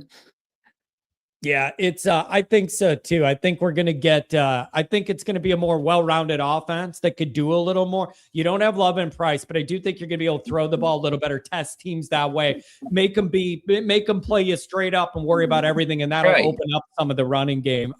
Anything else, Quentin? Thanks for joining on a Feel Good Friday. Yeah, you're welcome, John, and it's nice to talk to you, and go Irish, and God bless you. Hey, Quentin, you're the man. Jump on next week again, buddy. Thank you. I will. Take care. Have a good one. $10 holler. $10 holler from the skeet. Skeet. We'll be camping in Texas' backyard for the North Carolina game this year. And I was just wondering if WPP was going to be there. Will he be ready for a sword fight rematch? John, what do you think? I'm going to tell you this right now. You ain't going to find WPP in no tent. That man's probably going to rent out the fanciest hotel in the whole city just for himself. That's what I think he's going to do, Skeeter. This man has high tastes and high quality down there in West Palm, okay? You got to get it right. He ain't sleeping in no tent. Hey, a-hole, Southwest Texas. I'll be at the Miami game, but I would like to meet up with you in person. The problem, WPP, is we could meet you in person and no one would even know it. No one knows what you look like. You could have been at every tailgate I've hosted so far. No one would know. That's the issue. I don't have the ability to hide or blend in. Everybody knows my dumb face and my dumb voice. Who knows? The funniest thing of all time is if we learn WPP has been at every single tailgate we've had, but no one knew it was him. It would be the best thing of all time. It'd be like, this guy's been at every one. We just didn't know it was him. SPF. I agree, Brian. Notre Dame talent-wise should go 12-0 or 11-1 with this schedule. 10-2 would be disappointing. 10-2 would miss the playoffs going forward for Notre Dame. That's losing the only major games in your schedule. Yeah. You want to talk about all these high-end dreams for what Notre Dame could achieve or whatever. You messed around and you lose a game early in the year and then you let Miami clip you or SMU or something. Have fun in the Pop-Tarts Bowl. You probably can't say no twice. It's a fine line. SPF, I am with you. It's a fine line. Notre Dame messes around. You have a sleepy September. Oh, I'm sleepwalking against Conolangus Rice. You do one of those, you have no leeway to play with. So, especially with this schedule where there isn't a ton of marquee games on, it's dangerous. This is a fine line. If Notre Dame takes care of business, this schedule is their best friend. If you stray off the path 1 foot, have fun in the Pop-Tarts Bowl, bro. Like 10-2 ain't gonna cut it. It ain't gonna cut it. So I don't know, man. It is what it is. It is what it is. JT is the man. What's up, buddy? What's going on, John? How are you? We're about to land a big old fish later today. That's what I'm talking about, JT. I love it. I want some more of it. Notre Dame's doing a great job in the trenches. They're layering some elite classes here. Yep. There's momentum in Notre Dame's direction, JT. What do you think? Yeah, I think that the momentum here is like a rolling, it's like a little thing of moss rolling down the hill. It's only going to get better and better and better. JT, I like that a lot, but I have a specific question for you because you follow all the other Notre Dame sports more closely than I do. I want to ask you, what is your thought on that dynamic of like losing scholarship money for the non-revenue generating sports? And there was articles about Notre Dame having to cut some of those scholarships. What do you make of that dynamic? Is that just market dynamics at play, or like, what do you think's going on there? What do I? Well, it's a good thing you brought that up. I think that it's part of it. A lot of it has to do with market dynamics. I know you probably haven't heard this, but Arkansas has announced that they're cutting their tennis program, and then they're like money people that are involved with their tennis program have basically told them, no, we're going to raise the money to keep it going. Yeah. So like, it's like, it hurts in a way. Losing those scholarships hurts in a way. And it is going to short term make the it's going to make the teams be a little less competitive, but I think the other teams are going to unfortunately catch up to us, if you know what I mean. Yeah. Later on down the line. So they're going to come down to our level eventually, but yeah, I don't like seeing that happen. I honestly don't like seeing that happen, especially considering the fact that we have one of the richest endowments. Of course, that doesn't always translate to money that can go to athletics, but we have one of the richest endowments in the country. The fact that we're pulling scholarships from non-revenue sports isn't exactly a good look. But JT, that's the question people have. They look at that huge endowment and they figure, come on, man, like, can't you just like leak some of that money over to float them when you have that kind of revenue? But like, I also understand like how the market is and you're losing money in some of these sports. I get it. Yeah, I get it too. And I think I can't confirm this, but I think I read somewhere earlier this season that like the Notre Dame tennis team lost their court that they were playing on and have to rent a high school's court. I can't confirm that, but it's something that I read. If somebody can confirm that, then be my guest. Yeah, and that just feels like it's below Notre Dame. You know what I mean? As far as like their standards of excellence and everything. It's interesting. Beefeater says Notre Dame expanded the lacrosse scholarships. Well, yeah, if you're winning championships. You're winning championships. So here's Okay, so here's what JT, I like your hair today, man. Looks you were out all night hitting the town, baby. well, and yeah, and like it's well, it hang on. Let me get my train of thought back. Yeah, so the Notre Dame has set those sports to being like protected sports and like maintenance sports, and of course football's protected. Basketball is in that protected category. I think lacrosse is too. I think baseball is in that sort of maintenance thing where they're only going to pay the money to keep it going. They're not going to put any more in than they have to, which means that friend of the Baltimore Orioles and Notre Dame, Trey Boom Boom Mancini, former Notre Dame baseball player, is going to have to step up and give some money over. There you go. Yeah, there you go. Get a little bit goes a long way in some of those non-revenue generating sports. It was JT, you cracked me up. What?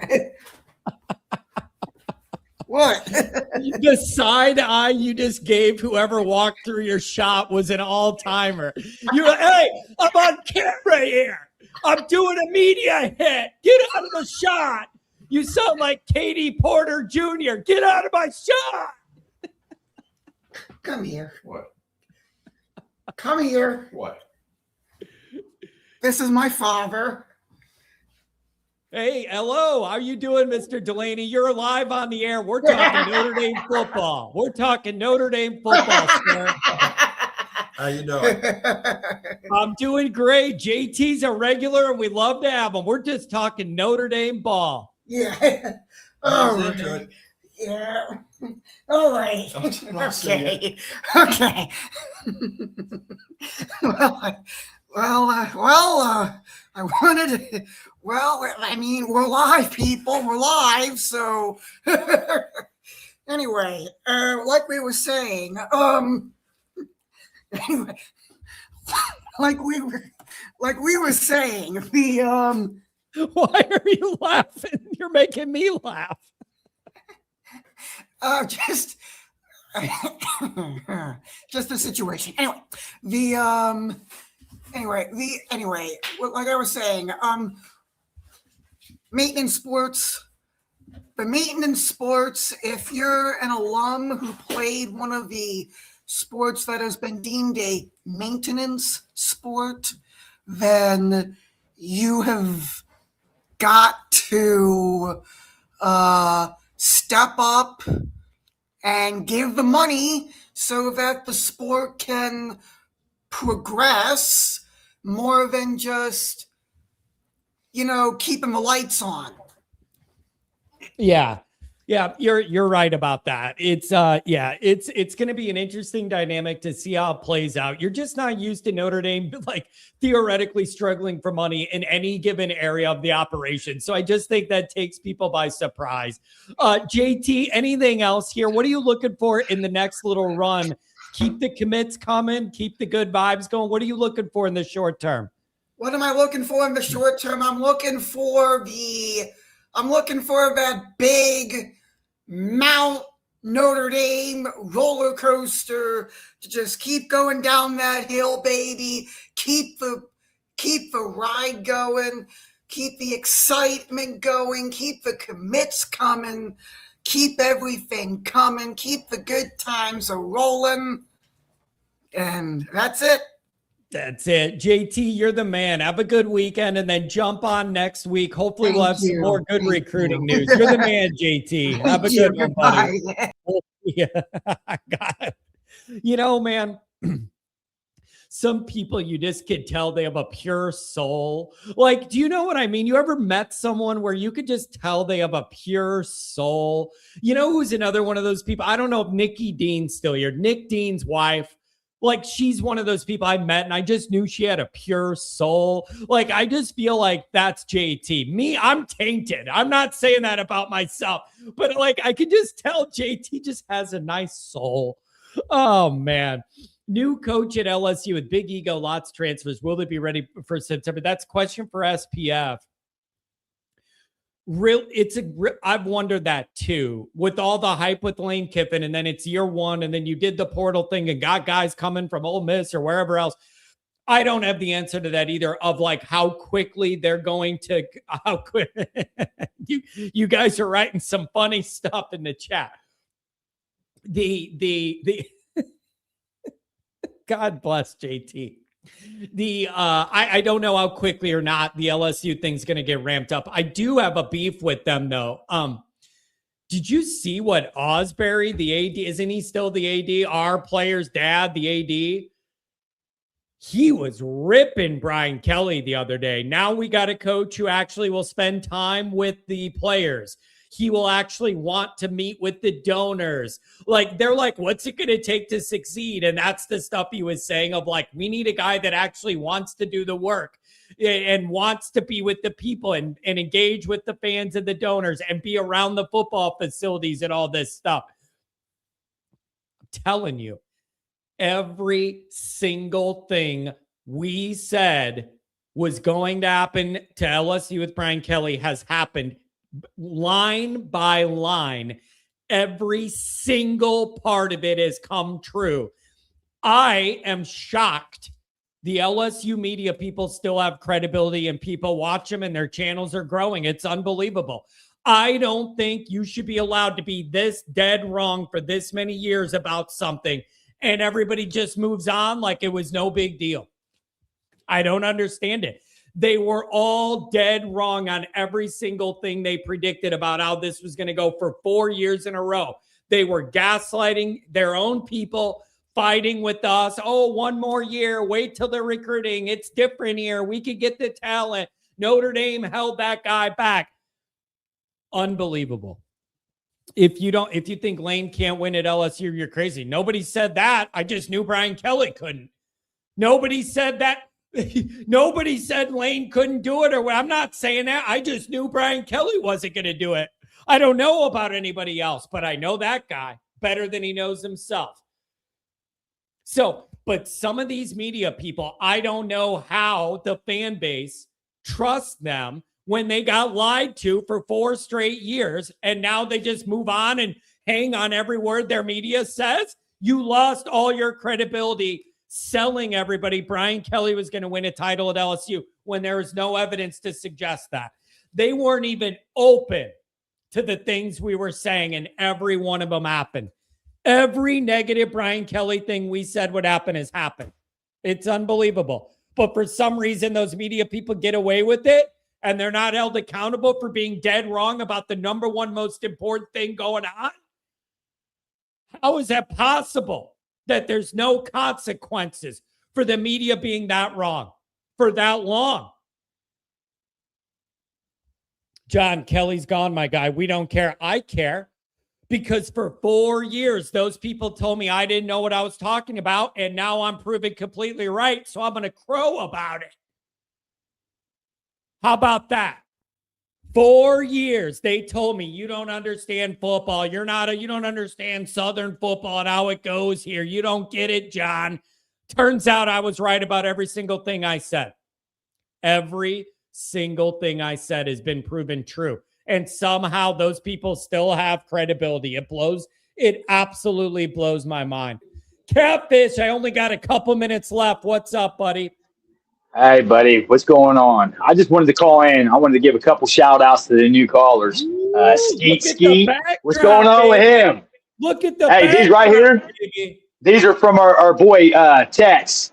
Look, he even signed for me. Tex got those for me, so I got them from Tex. He did a fantastic job. I said I'm gonna go ahead and light him up at work. So I wanted to give a shout out for that, and then all the new callers. Great, and I want to see the sword fight. You know, I don't know if I want to see it, but I want to know who wins the rematch. I'm not sure how. I wouldn't type that in your Google search bar. I don't know what you're going to get. So I got a little anxiety about this always Irish sword fight and kind of where we're taking it here. You better be careful when you type that. It might do the rival the UFC. You never know. That might be a thing. I'm just saying, or WWF or whatever you want to say. But I got a couple things I want to say. I heard you guys talking about Bowen and what Mike said about Bowen and just the difference in recruiting and the difference in the players right now. I will say this. Mike is not wrong with the athletic ability. Bowen's a good linebacker, but he does have limitations. And I think that's what he means by that because, you look at he has limitations in his skill set. I'm not saying that he's a bad linebacker. I think Mike's right on that. And the recruiting's getting better. You know what I mean? Like our depth is different. It's just different now, guys. Like we're talking about going on a heater. How many times in the last how many years have we had this many high-end guys that we were in with picking us over other teams? Now I know money has a lot to do with it, but it's culture and it's the university changing. And I think that says a lot about our university and where we're going. And I think that's tied to the alignment with, the conferences, and the landscape is changing, and we gotta hold on to as much tradition as possible as we possibly can. And I really truly believe that. I think your video kind of talked about the USC thing yesterday. They're trying to spin that. And, we do. I hear a lot of guys in the chat and on our boards and stuff talking back and forth. We respect that tradition and that history. That's something we grew up with, right? But we can't forsake everything just to keep that, just to make them happy. Look, they didn't want to play us in November in South Bend. So we went ahead and did it in October way back in the day. Why should we forsake what we're doing just to make them happy? If they didn't want to play us, I agree with what Liam and some of the guys are saying on that. But at the same time, let's try to do a happy medium here because the rivalry does matter, right? It does. So I think those matter. Catfish, here's something I've been debating in my mind. There's been these debates about, like, does USC need Notre Dame? Does Notre Dame need USC? You want to know my honest answer is USC definitely does not need Notre Dame with the Big Ten schedule. They're totally fine. Like they're at no risk not having Notre Dame on the schedule when it comes to playoff profile, how appealing they are. The Big Ten schedule is perfectly fine. They definitely don't need Notre Dame. I'm not sure Notre Dame needs them either. I want it, but I don't think we need it either. I don't believe having BYU in that spot instead of USC is going to keep us out of the playoff or whatever. Like, wants and needs are different things. I don't think Notre Dame needs USC the way USC's framing it either. I want it, but I don't think we need it to where we're not going to make the playoff without USC on the schedule. I want it, but I don't know. 100%. You're 100% right with that. But this is the thing. All these things are all subject to change. We can sit here and say Ohio State and Michigan don't need each other because college football is changing. Okay? It's changing. But college football and our fans miss out when we start losing these things. That's what needs it. College football. It was built on tradition. It was built on different things that made college football what it is. They're changing the whole dynamic of it so much that everybody's like missing these important things, I think. Because Ohio State, Michigan, they're talking about if they go to a different format, that they'll change the time when the game's played. It's always been part of the tradition and facet. They play at noon. They want to keep the game at noon. People get upset. You imagine them changing the date of the game? You know what I mean? Like, to me, I think people are forgetting it's not going to matter in the big picture if they don't play, but it is tradition-wise. Like, it's cool to wake up around Thanksgiving and watch Notre Dame and playing USC or Ohio State, Michigan. You have those rivalries that mean something. And I think that we missed the point of these things are changing. They don't need each other. They really don't. They can make the championship or make a championship run without each other. But we as fans miss something. I think that's what we're missing here. We are going to miss tradition going forward if we don't try to hold fast to these things, because the money's not necessarily always the important thing. Sometimes tradition trumps that. And Notre Dame showed that over the years, right? They have held to to some stand, they could make more money playing somebody else, but they always play Navy. Why? They play Navy because tradition. Yeah. That's something that was built into their fabric, and people were like, "Oh, we don't need to." We don't necessarily need to play Navy, but it's something tradition-wise that we want to hold fast to, and I think that we as fans need to think about that. But I mean, I don't know, that really kind of bothered me with the whole thing, because I think there's a little bit of a two-sided discussion we need to have on that, right? There are some points that USC's throwing out there just to try to make their donors and their fan base happy, like they're standing on something. They don't need Notre Dame, but the people that know what USC was built on, and they know what that rivalry means in the history of football, that's why they're so upset, because tradition does matter to them. You know what I mean? Like, it does. Here's my pushback. I'm taking some heat now. People saying USC definitely doesn't need us, but we need them because we need quality wins and we need a big opponent on there, whatever. And it's like USC was our best win last year. Yeah, and it was a team that didn't come close to sniffing the playoff. I can't find that anywhere else. It doesn't have. I don't understand it. I can find anybody else to beat who isn't close to sniffing the playoff. Why that whole statement right there is idiotic. Just because of the red helmet, it means more. They weren't a playoff team and we beat them. That could be input any team in there. It doesn't mean more to me because it's a red helmet. Like, you're telling me that if we go undefeated, it doesn't mean more than they need us. But I don't need them like bad need them. No. Like, dude, we could go ahead. We schedule BYU. You're telling me that statement, Notre Dame and Caps, does need USC. Why? If we go undefeated this year, did we need USC? Hell no. They're going to lose 3 games and miss the playoffs. Who needed who? Who needed who? So my thing is like, don't tell me that we need USC. We don't need shit. We're Notre Dame, right? And until the rules are changed in this whole entire aspect of college football, that means that you have to be in a conference, or you have to do this, or you have to play a certain amount of games. Notre Dame doesn't need nobody, okay? They can make a schedule, and they need us in college football. Just like Renee said, that's 100% correct. There's about 5 to 6 teams that college football needs. They need them to be good.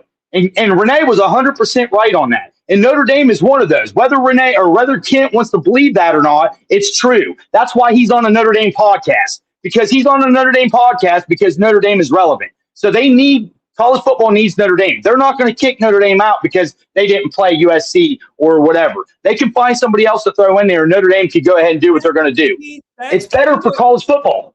That's where I'm at too. Mark with glasses wrote in there. So doesn't strength the schedule matter or whatever? But why is USC? It doesn't now. Well, why are we speaking as though USC is the only team that can check that box? That's my point. Is like, don't you want a good strength schedule? Right, but I'm not bowing down to USC to say they're the only one that could give us schedule credibility. I'm not valuing them that much, like they've been elite. I'm with you 100%. I want it. We need them more than they need us, but I also don't think you absolutely need them. Yeah, I just don't understand the debate. If that makes sense. But I'm not, I got to have USC. There's a middle ground. No. There's a middle ground. There's a middle ground here that is important, but it's not a necessity. It's not like water. We're not going to die without it. It's not like that. Like, does it taste good? Is it a steak sandwich? Heck yeah, it does. Like, let's go eat over at a steak restaurant. But at the same time, Notre Dame doesn't need it like water. That's not what this is. And neither does USC. Here's the next question, though. Here's the next question. Depending on how this playoff thing goes, if you go to 24, the schedule thing means almost nothing then. Nothing. That's the whole thing, is that as it's changing, the whole argument changes. We're moving the finish line. So therefore, the whole entire thing doesn't matter. When they start making these games less important, like the NFL, when a team can go 8-8, make the playoffs, and make a Super Bowl run like the Steelers did one year, or we can name a wild card makes it in, and they make a run and they win a Super Bowl. That's the same thing as if Notre Dame and USC stopped playing, and Ohio State and Michigan stopped playing, and they let 24 teams in. They're always going to be in the top 24, most generally every year, these teams, these bigger teams, right? Because they're going to spend money. So therefore, we as fans miss out when they stop playing these games because we want to see the best versus the best. That's what, like on a Saturday, when your team's playing Rice, because you're going to have to play games like that, you tune in to watch LSU play Alabama. You tune in to watch Ohio State play Texas. You know, you don't want to watch these teams play. You know, I used to be able to say Indiana, but I can't. You know, we can't say that anymore because they're spending money. We don't want to watch those watered down games. So therefore, we have to keep it at the forefront of our heads that these matter. These rivalry games matter. We can switch up the teams all we want, but it's not gonna. We want to watch good play good. Florida State versus Miami, you know, has always been a good game. We don't want them to stop playing because we don't want to lose a game. We'll just play Southwest Texas Skeeter. You know what I mean? Like, I'm just saying, like, it just, like, we can't do that. And I don't know. I find it very, very funny that people are forgetting the history and what it means. Notre Dame was built on tradition. That's what made us what it is. And tradition matters. And I think college football is forgetting about that because of the money aspect. I think that the ADs and the administration see this like, that's why they're cutting sports. You make the comment about 17 sports being cut. They talked about that was going to be something that happened with this NIL before it ever even started. It's going to happen at every university, unfortunately. They talked about it. It's a byproduct of them spending money on one sport. That's why Notre Dame basketball is struggling. Because not that Notre Dame won't spend the money, it's because other universities are spending the money. So they're taking our better players because they can make money somewhere else. So once Notre Dame prioritizes basketball or another sport more, then you're going to see the players stay. But that's NIL. So what's most important? Football at Notre Dame. Yeah. Football at Ohio State. That's why their basketball team struggles. Kent, you can speak on that. How good is your basketball team? Yeah. Pretty crappy. I'm just saying, like, it's just the way it is. It's a byproduct of it. So money does talk, but at the same time, it's a different landscape now. So we got to hold tight as long as we can to these important things like rivalries, traditions, and not just forsake them just for playing a bigger playoff. Like, it should go to like probably 16. Nobody should have a disadvantage or an advantage. It should be at 8 or 16, an even number, so everybody plays the same amount of games. No one sits. It's not the NFL. You're not sitting 1 week. You're sitting 4 weeks, right? So you shouldn't have an extra bye. That's why Ohio State boat raced the Oregon team last year or 2 years ago, and that's why last year probably Ohio State got beat by Miami. You know what I mean? Like, these teams can't sit like that. So we have to find a middle ground there. We need to get rid of the group of 5, get rid of those guys, have them play their own tournament, and just do 8, 16 teams or 24 teams, however they want to do it. But if they go to 24 teams, it's going to take those rivalry games like Alabama, Auburn, and they're going to move the goalpost. And then people are going to be mad. It's not played on certain dates. And they're going to be like, oh, it's not important. And then eventually those games aren't going to be played. And people are going to be like, remember back in the day when these things were important? And that's what we're all going to be bitching and whining about. And it's a mute subject. It really is. Until they start saying tradition matters. Yeah. That's what it is. It's going to be an interesting thing to see how the playoff thing turns out and how the USC Notre Dame thing turns out. Catfish, I love you. I want to get Luis in real quick. I know I want to talk get to the you, man. I got to get out of here. I love the backdrop. Shout out to Tex ND on that. Tex, you guys are awesome. Tex. Catfish, I don't mean to rush love you guys. I gotta get running. Have a good one, buddy. So that's my opinion on it. USC does not need Notre Dame at all. We need them more than they need us, but I do not think we need them the way some people are framing it. I don't. Especially if this field expands, I think it matters even less. That's just my opinion on it. They definitely don't need us. I don't think we need them 100%. I'd like to have it, but I don't think you absolutely need it, especially with playoff expansion. That's my opinion. I really want it, though. I want it. Not saying I don't want it. It's just the need. And then, yeah, Luis, you're coming up. Does strength schedule matter now? We got left out of the playoff last year because of strength schedule. I am not. I don't look at USC as being the end all be all of the make or break of that, though.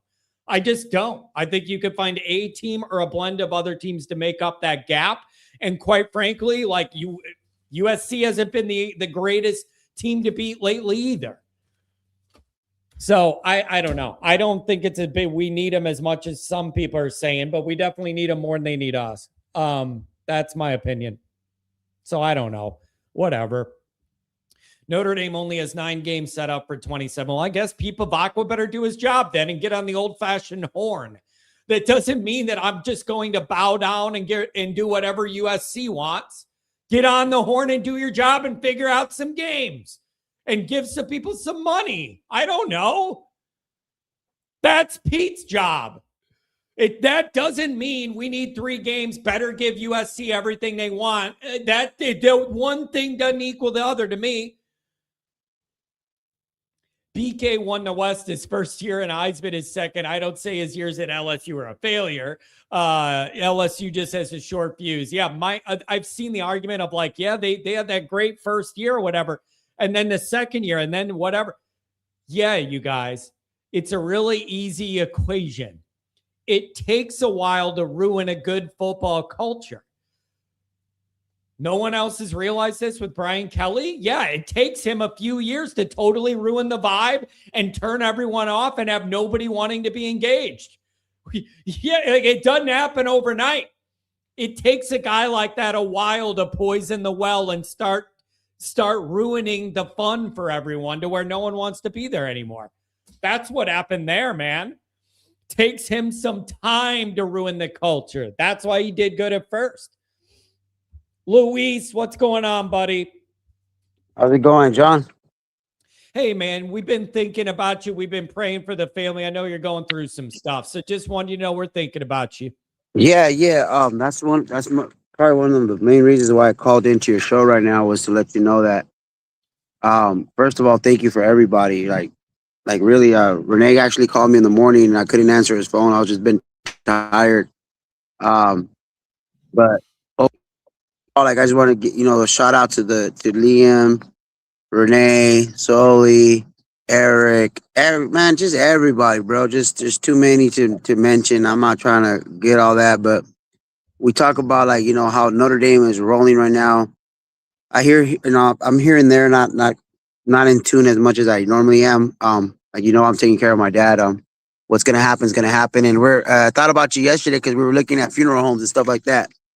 And I was just like, I was like, oh, hell no, John, you had to do all this. I was like, it's not for everybody. It's a weird business. I was like, how in the hell do you go from doing this to doing Notre Dame football? Like, that's what's Yeah. Well, hey, man, we got a candle or two, at least one, maybe two lit for your pops over at the grotto, and we're trying to do the best we can to help your family through a challenging time. No, it's challenging. It's challenging for sure. I mean, the good thing about it is that we knew this day was coming, and we're here today, and we're just letting it be what let nature take its course. But what I wanted to talk about was this: that we talk about Notre Dame football, we talk about Coach Freeman. Like I told you a long time ago, let him cook, let him do his job, let him get his guys, and you're gonna see what Notre Dame football was gonna be at. Because I literally believed in this head coach from day one, day one. From the first time I heard him speak, from the first time I saw him carry himself, the way the players gravitated to him, the way everything was about him as a defensive coordinator, like everything that I've been hearing about this guy from the moment that we hired him as our defensive coordinator, I'm like, that's our guy. That's going to be our guy right there. That's the one that's going to restore Notre Dame, going to restore the brand, going to restore recruiting. He's going to restore the University of Notre Dame. But the most important thing that I think we're missing out is that the spirit of Notre Dame. What is it? What does it really mean?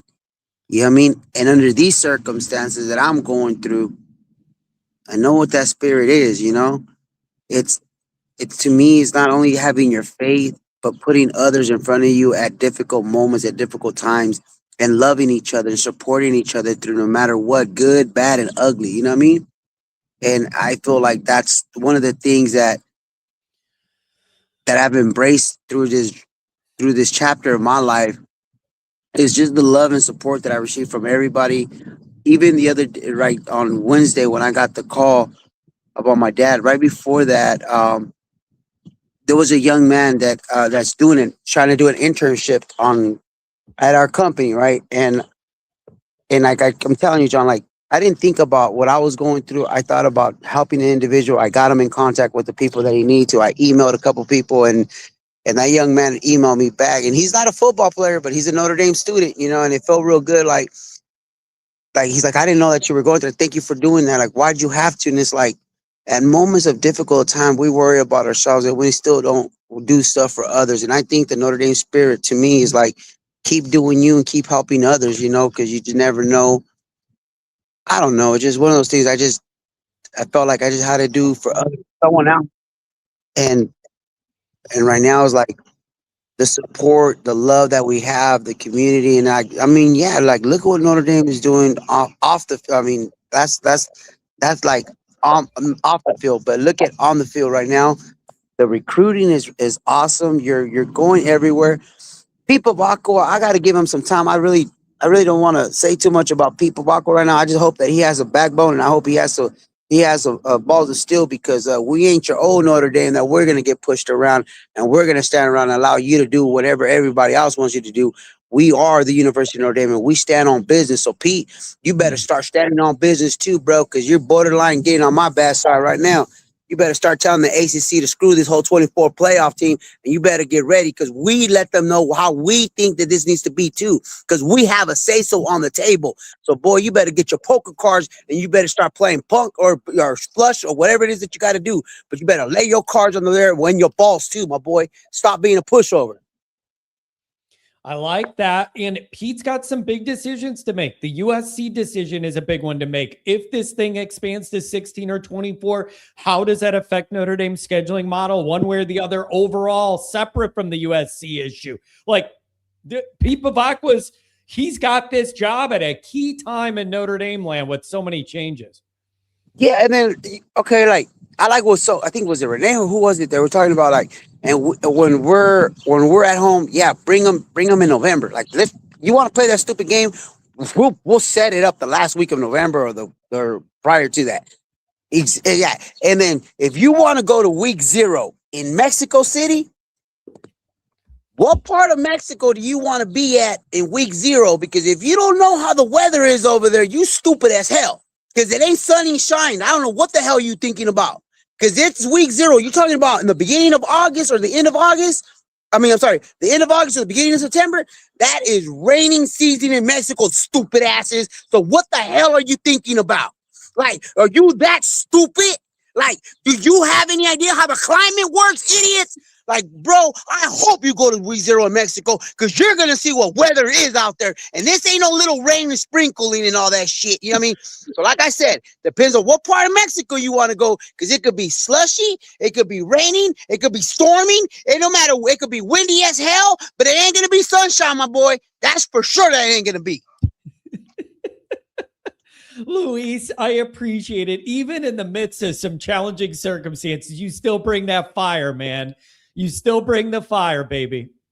And it's like, it's, you know, like I said, like, you know, I haven't slept in 3 days. And like I said, I finally got some energy restored in me. And I love talking about Notre Dame football no matter what I'm going through, guys. And that's one thing, like, I will. But it's just like, it fires me up when you want to make decisions about Notre Dame. And hold on, bro. You know, we ain't your old Notre Dame, bro. We ain't the ones that gonna sit down and like WPP or WRR, whatever the hell he is, or like, oh, he's sitting and standing, and Marcus Freeman over there with his GQ magazine, and he shouldn't be doing that's a disgrace. No, you a goddamn disgrace, because people like you put Notre Dame down for 30, 40 years, you dumbass. We ain't that no more, my boy. We talk shit and we back up our shit. We stand on business. We stand on this logo right here, my boy. ND for life, homeboy. And if you don't like it, F you and have a nice day, because we're going to give you 4 quarters of chinga tu madre type of football, my boy. Get ready for this new Notre Dame era. Luis, God bless you, buddy. I'm glad to hear from you. Thanks for tuning in, even though I could see it on your face. You're stressed out and worn out, man. We love you. We're praying for you. We got some candles going, and we're here for you, man. Yeah, and I love you, John, and I love everybody, and the AI images and everything that you guys did. I showed my brother. I showed everything, and it's funny because I told you guys my brother's a diehard Michigan fan, right? And my brother actually true story. The lady that when my dad was getting his dialysis from, she is sisters with Charles Woodson. And my brother was able to have a video chat, right? And my brother told him, oh, my brother's a diehard Notre Dame fan. And he's like, oh, it's about Big Blue. And yesterday they reached out to my brother. And I'm like, yeah, well, let me show you what our Notre Dame family does. And when I start showing them all the little pictures and AI and the energy that Sully and everybody been doing, and he's just like, dude, I think I need to start something like that. I'm like, no, hold on, bro. We bougie over here, bro.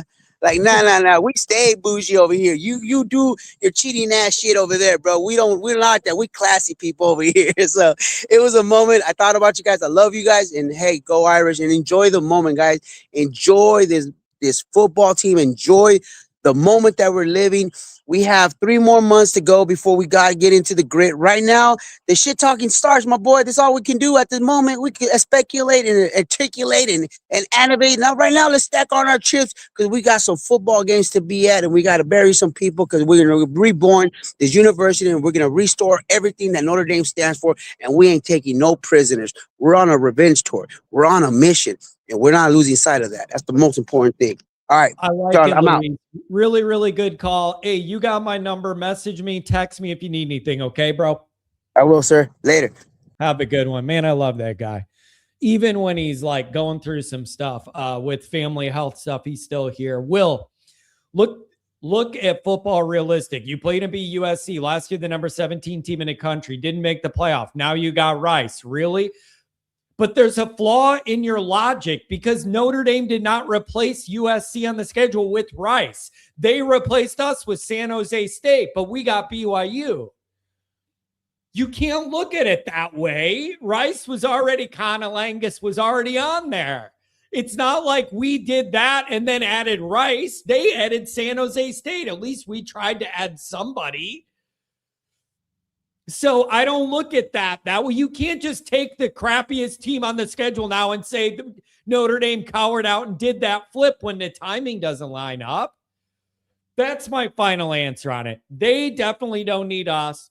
We need them more than they need us, but I still don't think we need them to the extent people are saying. That's my opinion. So I think I'm kind of in the middle here. $10 holler. Hey, Skeet. Why don't we schedule a debate on a morning show? There's some things I would like to tell you. That would be some high quality morning programming. All right, I got stuff to do. We will reconvene on the Rivals channel at 3:30 Central. We'll be back. As soon as this guy picks Notre Dame, assuming it happens, there'll be a video live on Patreon and a video live on YouTube. So the second that announcement comes out, Patreon and YouTube. Ton of energy, second week of May. The energy around this show here, it is more than I could ever ask for. Is Fire Marshal Bell. Let me show you something. Hey. God, I love Fire Marshal Bell. Let me show you something. If you don't even know what that is, just YouTube it. Fire Marshal Bell. God, all the faces he would make. I remember one time there was an aquarium and he put something electronic in an aquarium and zapped all of the fish. And some little kid was like crying. And then he goes, don't be down in the dump, son. No, you got fish sticks.